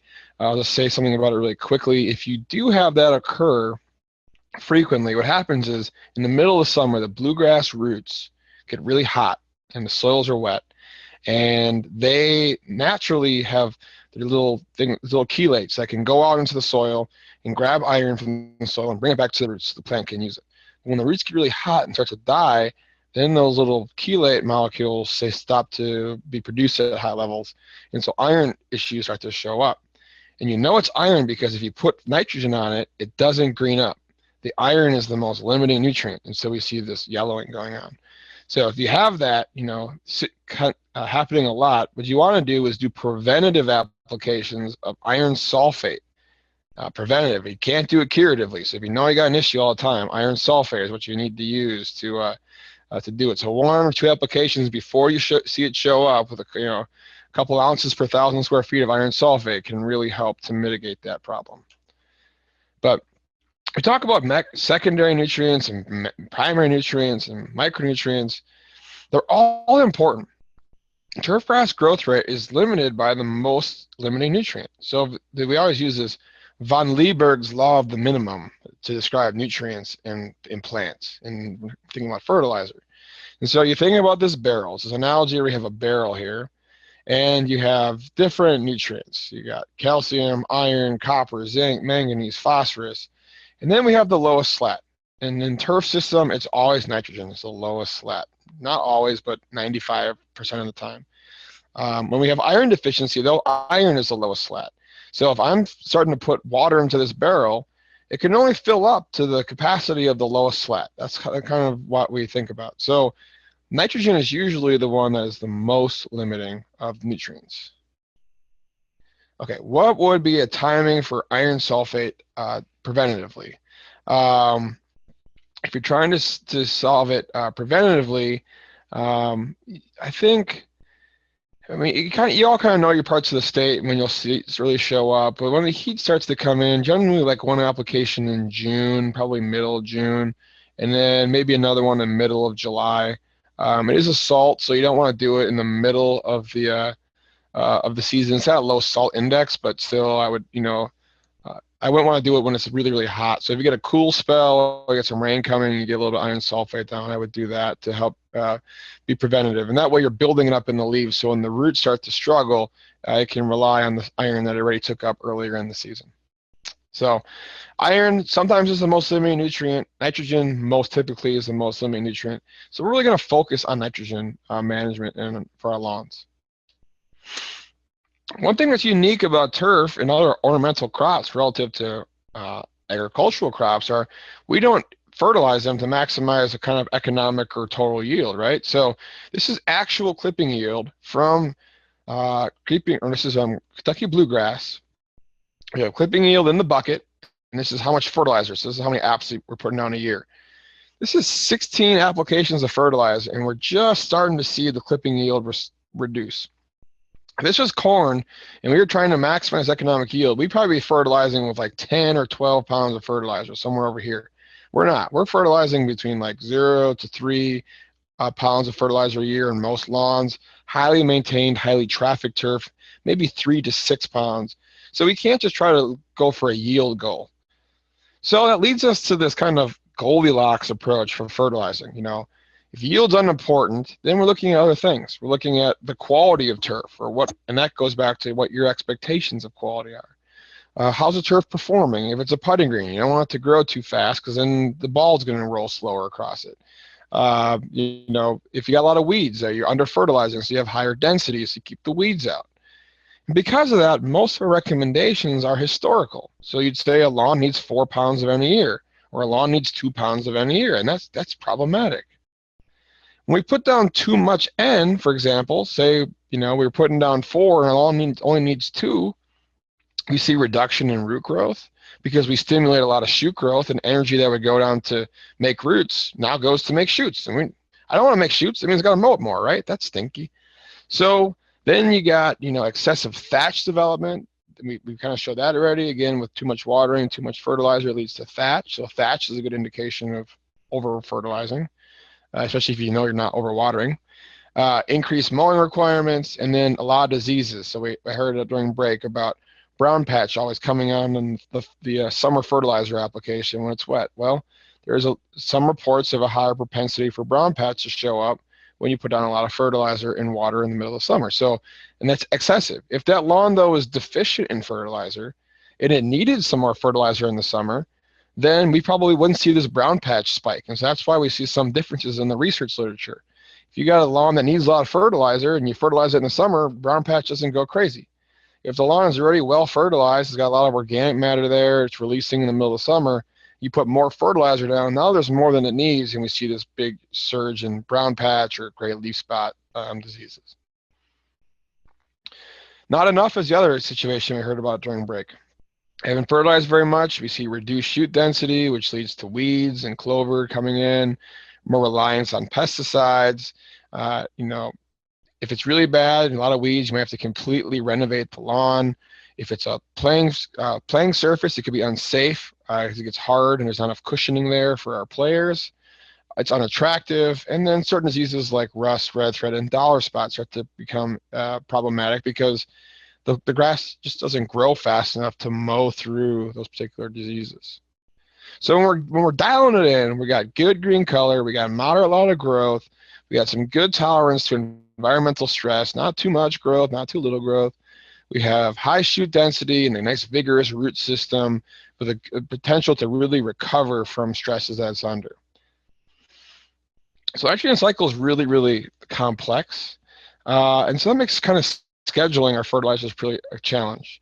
So we have different forms in the soil. We have organic nitrogen, which is your thatch, and microbes and roots that are alive. That's all organic nitrogen. When those things die, or if it's thatched, then they get broken down by other microbes, and they release mineral nitrogen, which is ammonium, nitrate, nitrite, can then be taken up again by those plant roots and other microbes, and the cycle goes on and on and on. If we never lost any fertilizer from the soil, then we would never have to fertilize because the cycle would just keep chugging through. But we do lose some. Some is lost to the atmosphere, especially when it's really hot and wet soils. And if we get a lot of, we can also have leaching if we have a sandy soil or it's winter and we're fertilizing in the winter, which we should never be doing. Or if we are, if the soil, the grass is thin and the soil's not being held together, the soil can run off and we can lose nutrient out that way too. We also remove it during aeration if we take the plugs away, and during mowing if we remove our clippings. We get some from the environment. We get fixation from clover and things like that, but we hate legumes in our lawn, so people try to kill it off, so that's not there. And we get some from the atmosphere, but it's usually about less than half of an application's worth of fertilizer a year from the atmosphere. So that means that we have to fill in the gaps. And so now the question is, like, how much do we got to put down, and when do we have to put it down?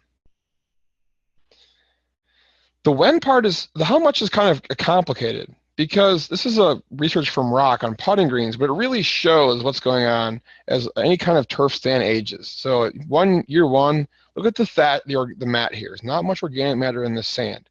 2, 3, 4 is more organic matter. 5, 6, 7, 8. Look at all that organic matter.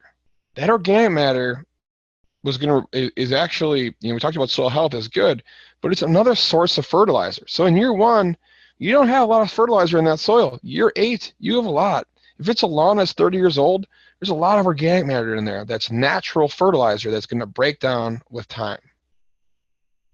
And so when we're trying to figure out, how much fertilizer we need to put down in terms of nitrogen, we have to remember that as that stand ages, the amount we need to apply goes way down. If it's a totally brand new lawn in a new neighborhood with terrible subsoil because the developer sells all the topsoil off and then you're just left over with the crap, then you might need 6 pounds of fertilizer in a year to make that lawn look good for the first couple of years.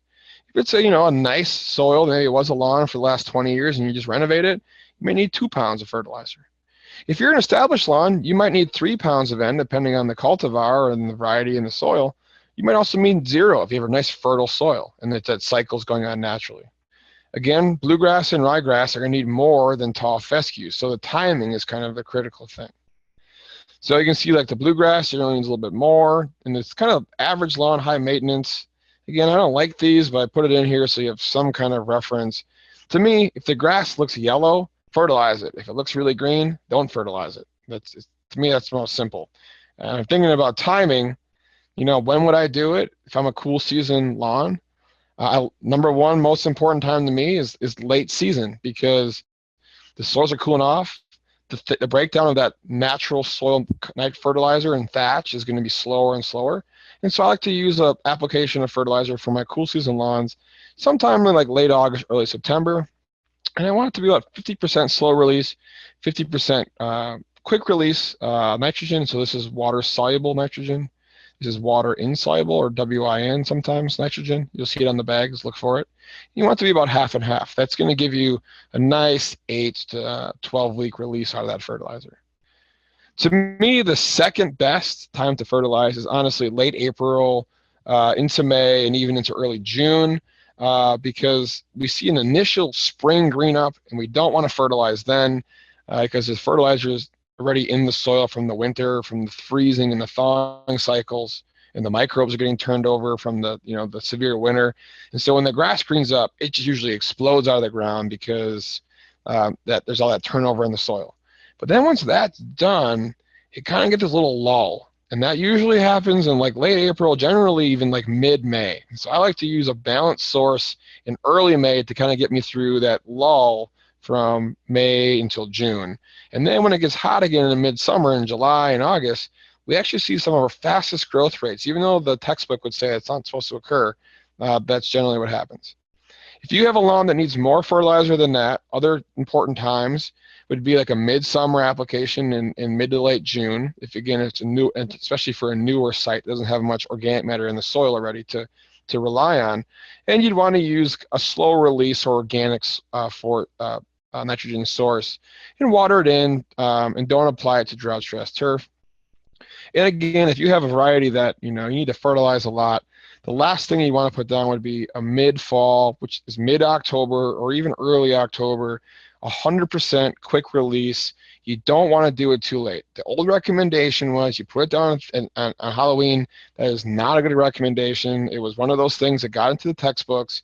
It was really, really poorly extrapolated from one site in Maryland to the entire country, and it's not really appropriate for how we're growing grass in this part of the country. So you might have got away with it last year because we were so warm until June or into November, but on an average year, you don't want to be fertilizing past the middle of October. So a little bit of a change of recommendations there as we do more and more research to confirm good timings. If you're warm season turf, you're doing zoysia, if you're doing buffalo grass, this grass wants to grow in the middle of the season. So one of the most important applications is right when that grass starts to green up, so that May to June time frame again. Some people complain with this application because they say, well, I gotta get my weed and feed out or my pre-out, and so they're gonna do their pre-application in late March, early April. But I'm telling you, don't fertilize then. Wait until the end of April, until the middle of May, and it's too late for the pre. If that's the problem, you really need to put a pre-out for crabgrass. Put the pre-out by itself, and then put the, just a straight fertilizer out at the right time of the year, And so that's a much better and efficient way to manage your lawn. Again, warm season grasses, May to June. If you need some more June to early August application, you don't want to do too much past middle of August for the warm season grasses. And again, with a balanced source of about 50% quick release, 50% slow release fertilizer. For the other nutrients, though, aside from nitrogen, it's pretty simple. We can soil test for them. And so we can take cores and we can estimate how much is there, and we can monitor that change and adjust our fertilizer according to what the soil tests say. So it gives us peace of mind. If you're going to soil tests, you want to do it in early spring.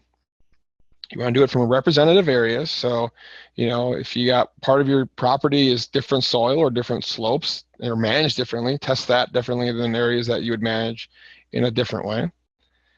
Deep, we like the 4-inch depth. You can go to 6 inches, but 4 to 6 inches is really a nice depth of soil to sample. Which lab? Just use the same lab that you trust and that you always use, and a lab doesn't want to just sell you a bunch of stuff. If you're from a whole lawn, it should really just be NPK. This is how much phosphorus and potassium you got to put down. If they're telling you got to put any calcium or any kind of other nutrient down, they're just trying to sell you something, and stop using that lab. Micronutrients, who cares? The numbers mean nothing. If you get a soil test and it tells you about manganese and iron, those numbers don't mean anything. So just ignore them. It's hard to do, but that's the right way to do it. If you are soil testing and you're not really sure what all those crazy numbers mean, I got a NEB guide here that talks you through how to do the sampling. And at the very end, it talks about, the numbers look for phosphorus, organic matter, potassium, pH, and then the ranges. And depending on what your result is, it tells you how you should fertilize with phosphorus or potassium or organic matter. So it's really simple. Don't get too caught up on it. The only nutrient that really is important is nitrogen. The other nutrients, in most cases, are way more than satisfactory to grow grass on. All right. So we're going to keep on moving now. We've really done the big three, right? We've talked about mowing, we talked about water, we've talked about managing nutrients. So let's talk about managing the soil. And this again really comes back to the thatch layer issues. Here's a picture of thatch that we saw earlier on. And the issues that can arise from having this thatch are really, really problematic. And so you might think, I need to get rid of this thatch. What can I do? Well, one thing is you realize that some species don't make much thatch. So like tall fescue doesn't really make thatch. The ones that make thatch are Kentucky bluegrass, because it makes those rhizomes and those stems are really thick, and they don't decay very easily. That's one way they survive in the soil. And so if you really have a thatch issue, and having the right, that could be telling you to try to maybe use tall fescue. But nitrogen fertilization and watering, those are really the big issues. If you got thatch, you're probably doing a little bit too much of both. And so I want to check on those. If it's not bad, you can do mechanical removal, or you can do renovation to the turf if it's really, really bad. So like I'm doing that to my backyard this year. It's really thatchy and the dogs just beat it up and it's dying. I'm just going to just kill the whole thing off in sections so the dogs don't get all muddy. And then I'm going to, regrow it in. Things that don't work, pH modification, not really that been proven to be that beneficial. Avoiding pesticides, there's been a lot of studies showing that just avoiding pesticides did not lead to a reduction in thatch. Inoculating with microbes also has not been an effective way to reduce thatch levels in lawns. So those are things people commonly talk about to get away from doing the hard mechanical or renovation, but the results are pretty minimal. And if you're trying to just do it the easy way is just stop overwatering and stop over fertilizing. Again, the bluegrass, the fine fescues, the rough stalk bluegrasses, the improved varieties, they have the highest thatch potential. The perennial ryegrass, the tall fescue, and all the older varieties especially, they have a lower potential to make the thatch. So we got thatch, and you can kind of take care of it a couple different ways. Again, thatch is all the tissue, it's dead, and it's above the soil. And so you can do, these got mixed up. This is a core aeration. This is a dethatcher or a power rake. And then you can do my favorite, manually raking, which is a lot of fun. I did this as a high school kid, really excited to take care of my parents' yard and dethatch their whole yard. And I look back at that now and think that it was just silly, but that's what I did to try to pull the thatch up. They had a rough stalk bluegrass lawn, so a very thatchy type of grass.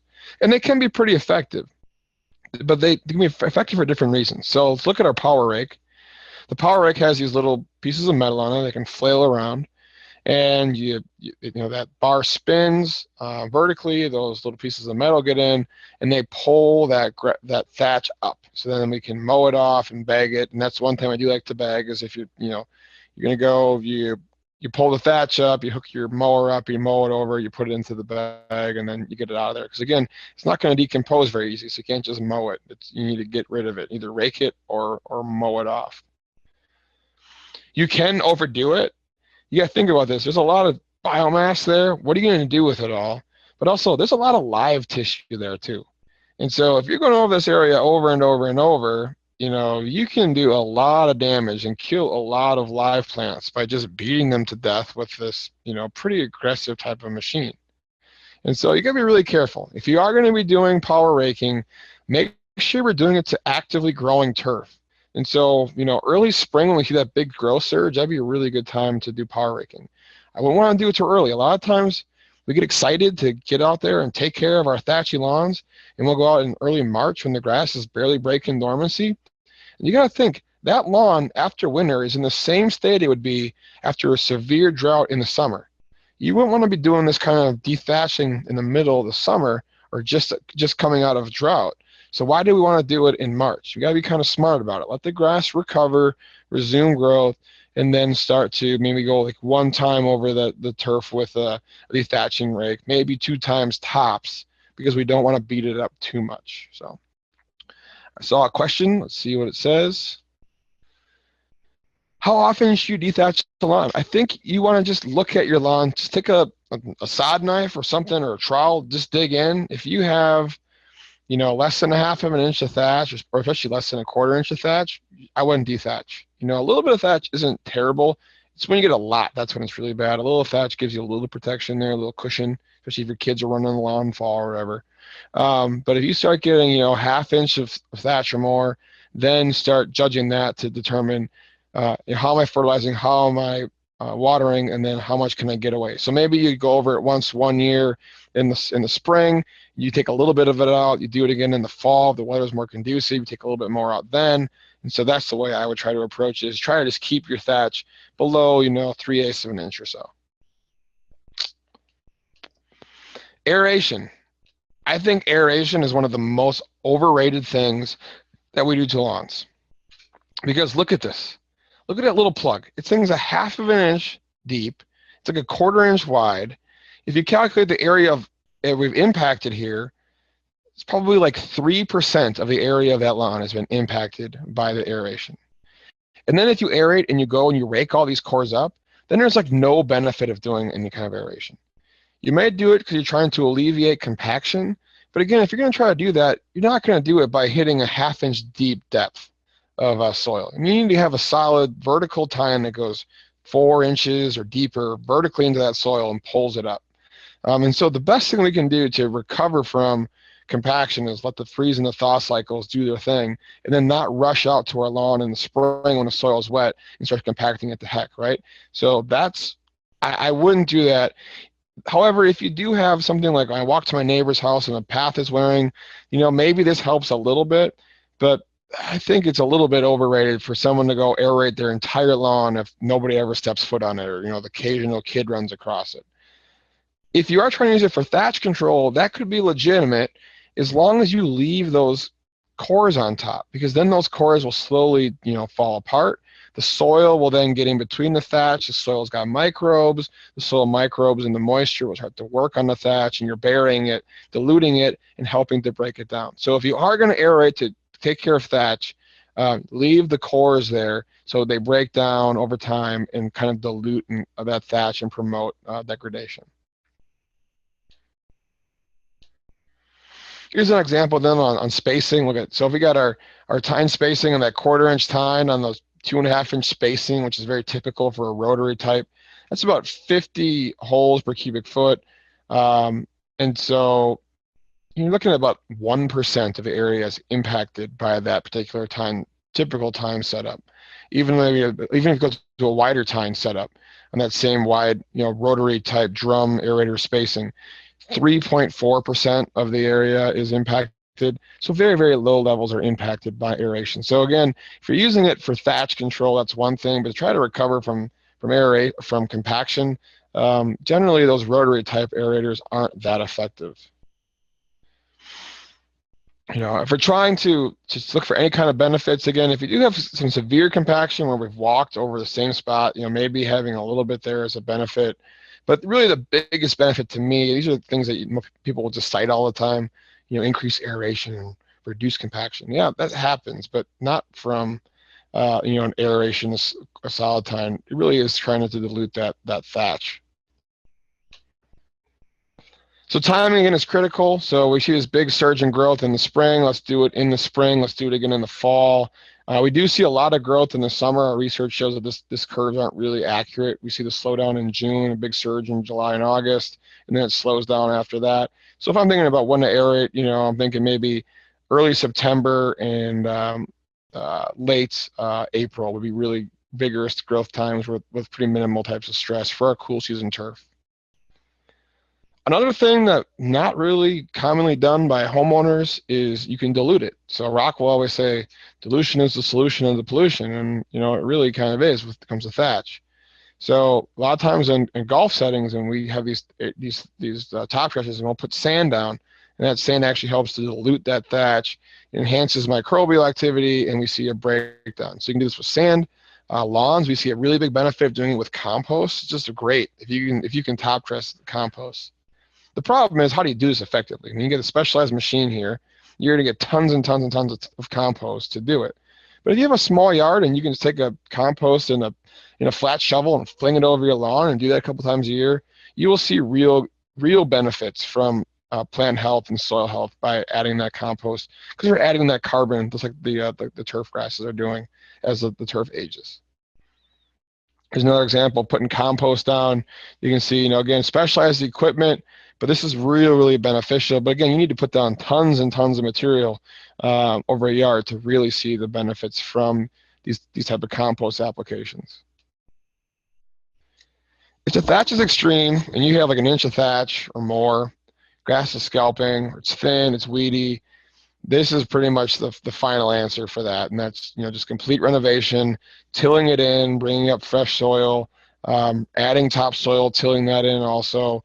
Things like that are going to be the real only way to recover from extreme levels of thatch in a lawn. So again, let's try to prevent it with good management, good grass species choices, and then just monitor as it's developing, and then do preventative recovery with dethatching units or aeration, but again, leaving those cores to help bury the thatch. So with that, I think I wanted to wrap up a little early so we could just kind of go over some math things. But again, before we get into that, this is our turf website. We're probably going to redo this again to make it even more user-friendly. That was my intention, but it's not as friendly as we'd like it to be. But turf.unl.edu is where you can get a lot of information about lawn care and turf grass management. And so to kind of just summarize the things we've talked about today, for best management practices for an above average lawn in Nebraska as a whole, and really plant tall fescue or buffalo grass. If you're further to the west, you're going to switch over to more of the bluegrasses. And again, work with the seed guys to make sure you're getting some of the best genetics. When you do reseed, you want to use the best genetics so you're not doing it again in 5 years. Mow 3 inches, 2 or 3 inches, and then again, mow when it gets to 4.5 inches. If you're mowing at 2 inches, let it get to 3 inches and mow back to 2 inches. Follow that 1/3 rule. It'll result in less mowings than just doing it every single week. You want to water deeply and only when drought stress is visible. So if you see drought stress, know that your grass is still not dead, and then you water it back and it will come right back. If you don't want to tolerate any kind of drought, then it requires some more scouting. So go out with your screwdriver or whatever and poke into the ground and figure out how hard it is and feel around and look for some kind of signs of stress. Fertilize is, again, pretty simple. If the grass looks yellow, I put fertilizer down. That's how I do it. It's really simple. And I fertilize usually about twice a year. If it looks like I need more, I'll put a third time down. If the grass looks good for a season, we have a lot of turnover of organic matter, it's 1 time a year. And so, it's kind of, for all those things, it's really just, I'm just watching, and then I'm just going to be reactive. I'm not planning. I'm not setting calendars. And the reason for that is because everything is so complicated that a calendar is too simplistic that you can't rely on it. If you are, setting a calendar on how to water, well, the calendar doesn't know how much rain you got and how the weather was and what kind of soils you have, and maybe you had a root issue like grubs came in and pruned off your roots, and so you don't have access to the same amount of water. Like, it's such a complicated system that saying something like, "Oh, I'm just water 1/2 inch or 1.5 inches a week," it's just ridiculous. Same thing with fertilizer. Just saying I'm just going to fertilize it these times of the year with this type of fertilizer, no matter what, is just ridiculous. If the grass looks yellow, I'm going to fertilize. On average, it's going to look yellowest in late spring and early fall. But again, if it doesn't, I'm not going to fertilize it. And so if we manage the fertility in the water right, then we're not going to be putting down too much, and we're not going to have the accumulation of thatch. But if we do have some thatch, and maybe you moved into a house that has it, or a little bit's always inevitable, let's remove it in the spring when we have the most amount of growth, we have frequent rains, it's cool, and the least amount of stress on that plant. So we can do all these things, but then we'll still probably get a weed here and there.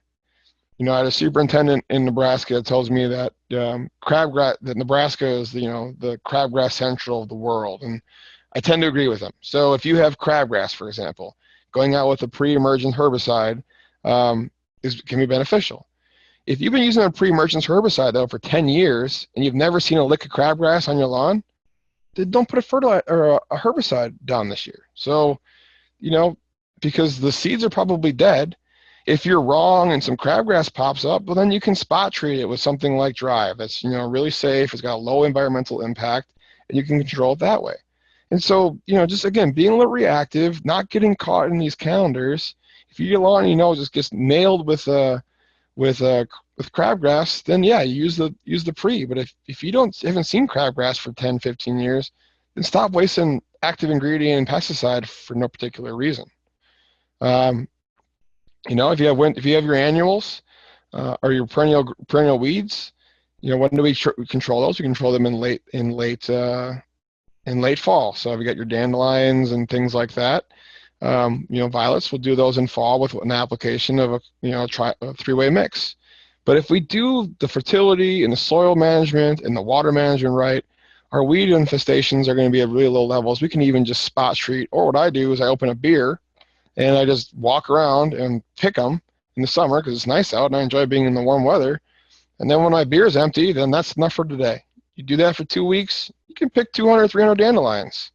And so that's just an easy way of doing it. And you're out in the grass and in the landscape, and it's like weeding your beds. Like, it's just part of maintaining your landscape that I enjoy doing, and maybe I'm just a weirdo. So this is my contact information again, so please email me any questions that you may have. And then I think we have a little bit of time for any questions that you might have. Otherwise, I think Terry wanted me to just run through some real quick math. I know it's kind of a big part of lawn care. and kind of figuring out, you know, how big is your yard and how much fertilizer should you be putting down, so we could do some of that too. So any particular questions about the presentation before we do a quick little thing on math? It's really anticlimactic, I know. No one wants to hear math at 8:45 on Valentine's Day.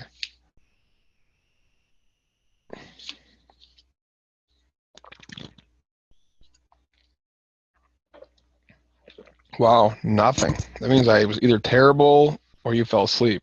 So,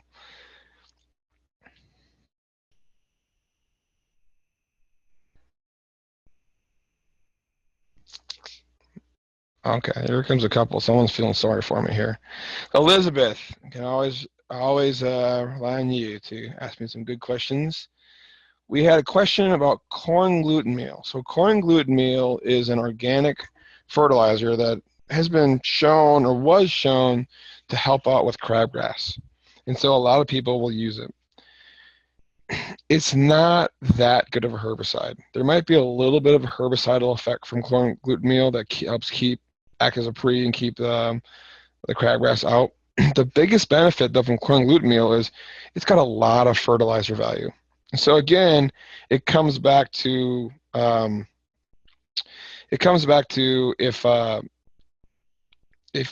if you fertilize properly with enough fertilizer, your lawn will be dense enough that it can outcompete those weeds. And so if you put down 2 pounds of fertilizer or corn gluten meal, you're going to see very similar levels of control. So, you know, it's an organic option. A lot of times, though, it can be really a little bit too much fertilizer, and it can help to lead to thatch. And so it's an option for you if you're trying to go organic, but just good fertilizer management is also pretty good. Let's see what else we got here. Nicole said, what is the best fertilizer ratio to use, and is there a chart for this based on the time of the year? And so let's go back to that. I cut those slides out, so you might have them in the slides that I gave you. But if you look at this, it really depends on what your soil test is telling you. So if your soil test phosphorus levels between 25 and 50 parts per million, then you just go to this NEB guide and see, okay, you want to get about a 1/4 pound of phosphorus or P2O5 down for every pound of nitrogen. So if you're looking for a fertilizer, you want a fertilizer that's about a 4-to-1 ratio. Then for the potassium, same thing. If it's less than 40 parts per million, you want about a 1-to-1 ratio of phosphorus, potassium to nitrogen. So if you had to say kind of on average what would be a good number, a lot of times we like a 4-to-1 to 3 ratio of N to P2O5 to K. If you hit those ratios, then your fertilizer numbers are pretty constant, should be pretty constant from year to year. But again, it depends on the site and the weather and things like that. So occasional soil testing, you'll be able to confirm, did my numbers go up a lot? Did they go down a lot? Did they stay about the same? And then you can kind of tweak what those ratios are for your particular lawn. But this NEB guide kind of talks about that ratio information. And then for time of the year, if you are deficient in nutrients, say you're deficient in potassium and phosphorus, then what you could do is you can use a starter fertilizer any time of the year. So if you're deficient in those nutrients, beginning of the year, put a starter fertilizer on to build the levels back up. If your soil test comes back that you have enough phosphorus but you're low on potassium, use a winterizer. Use it in the spring. Doesn't matter. Winterizer just means it has more potassium than traditional fertilizers. If your potassium and your nitrogen, potassium and your phosphorus are fine, then you're just going to use a straight normal fertilizer, which is mainly just nitrogen, the first number on the bag. So, Elizabeth asked if, I'm guessing she said, is it effective for corn gluten meal? I mean, it's kind of effective. I can answer that. What is the thatch potential for buffalo grass? There's probably a little bit of thatch potential for it, but it doesn't grow very vigorously. I mean, it grows fast. It fills in quick, but I think there's a little bit of thatch potential, but not really the same as what I'd see from bluegrass that grows more aggressively. And some of those new midnight and dwarf compact bluegrasses, I don't think they put much thatch out either because they just don't grow very aggressively. So I think it's something to think about. If your soil is sandy, what would the amount of water be? Would the water be different? The amount of water would be exactly the same in terms of how much you'd need in total. Just how much you put down at one time would be different. So like in my clay soil here in Lincoln, I can put about an inch of water down over an hour, and I won't have any runoff, and it will fill in the soil and hold it all. If you have a sandy soil, you put an inch of water down, it might take it really quickly, but it might leach out the bottom. So maybe you only need to put a half of an inch of water down. And so that's really the difference. So when you look at a golf course, for example, and they have sand-based putting greens, they're watering every night because they're putting down, a tenth of an inch or less of water every single night to keep that grass just above wilt so the green can be as firm and as fast as it possibly can be. So that's when you drive around and you see the courses watering, they're pouring down just minuscule amounts of water because they have those sandy soils. The group, Nicole's group says, Bill, we want to know, do you use regular beer or light beer for weed control? I prefer zipline beers, which usually aren't too light. So very effective, very effective. And if you need the heavier weed control, then you go for the bigger bottle of beer. So.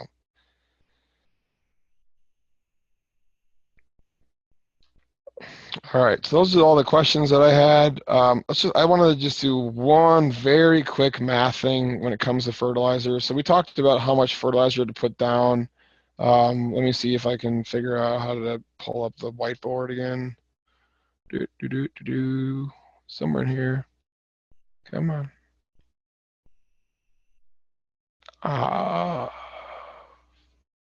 New share. All right, there we go.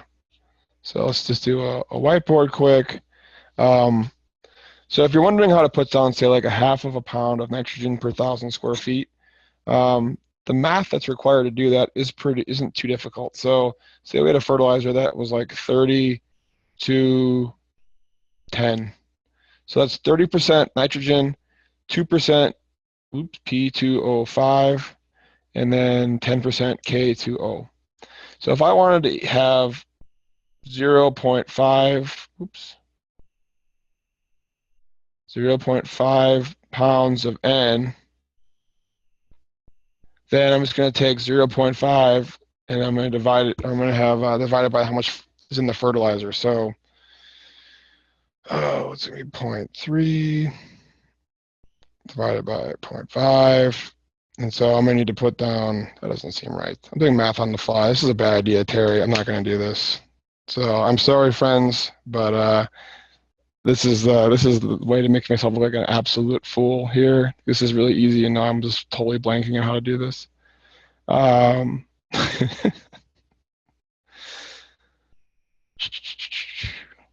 Where is my chat? What do you think, Terry? You gonna say anything about this? We need a math section.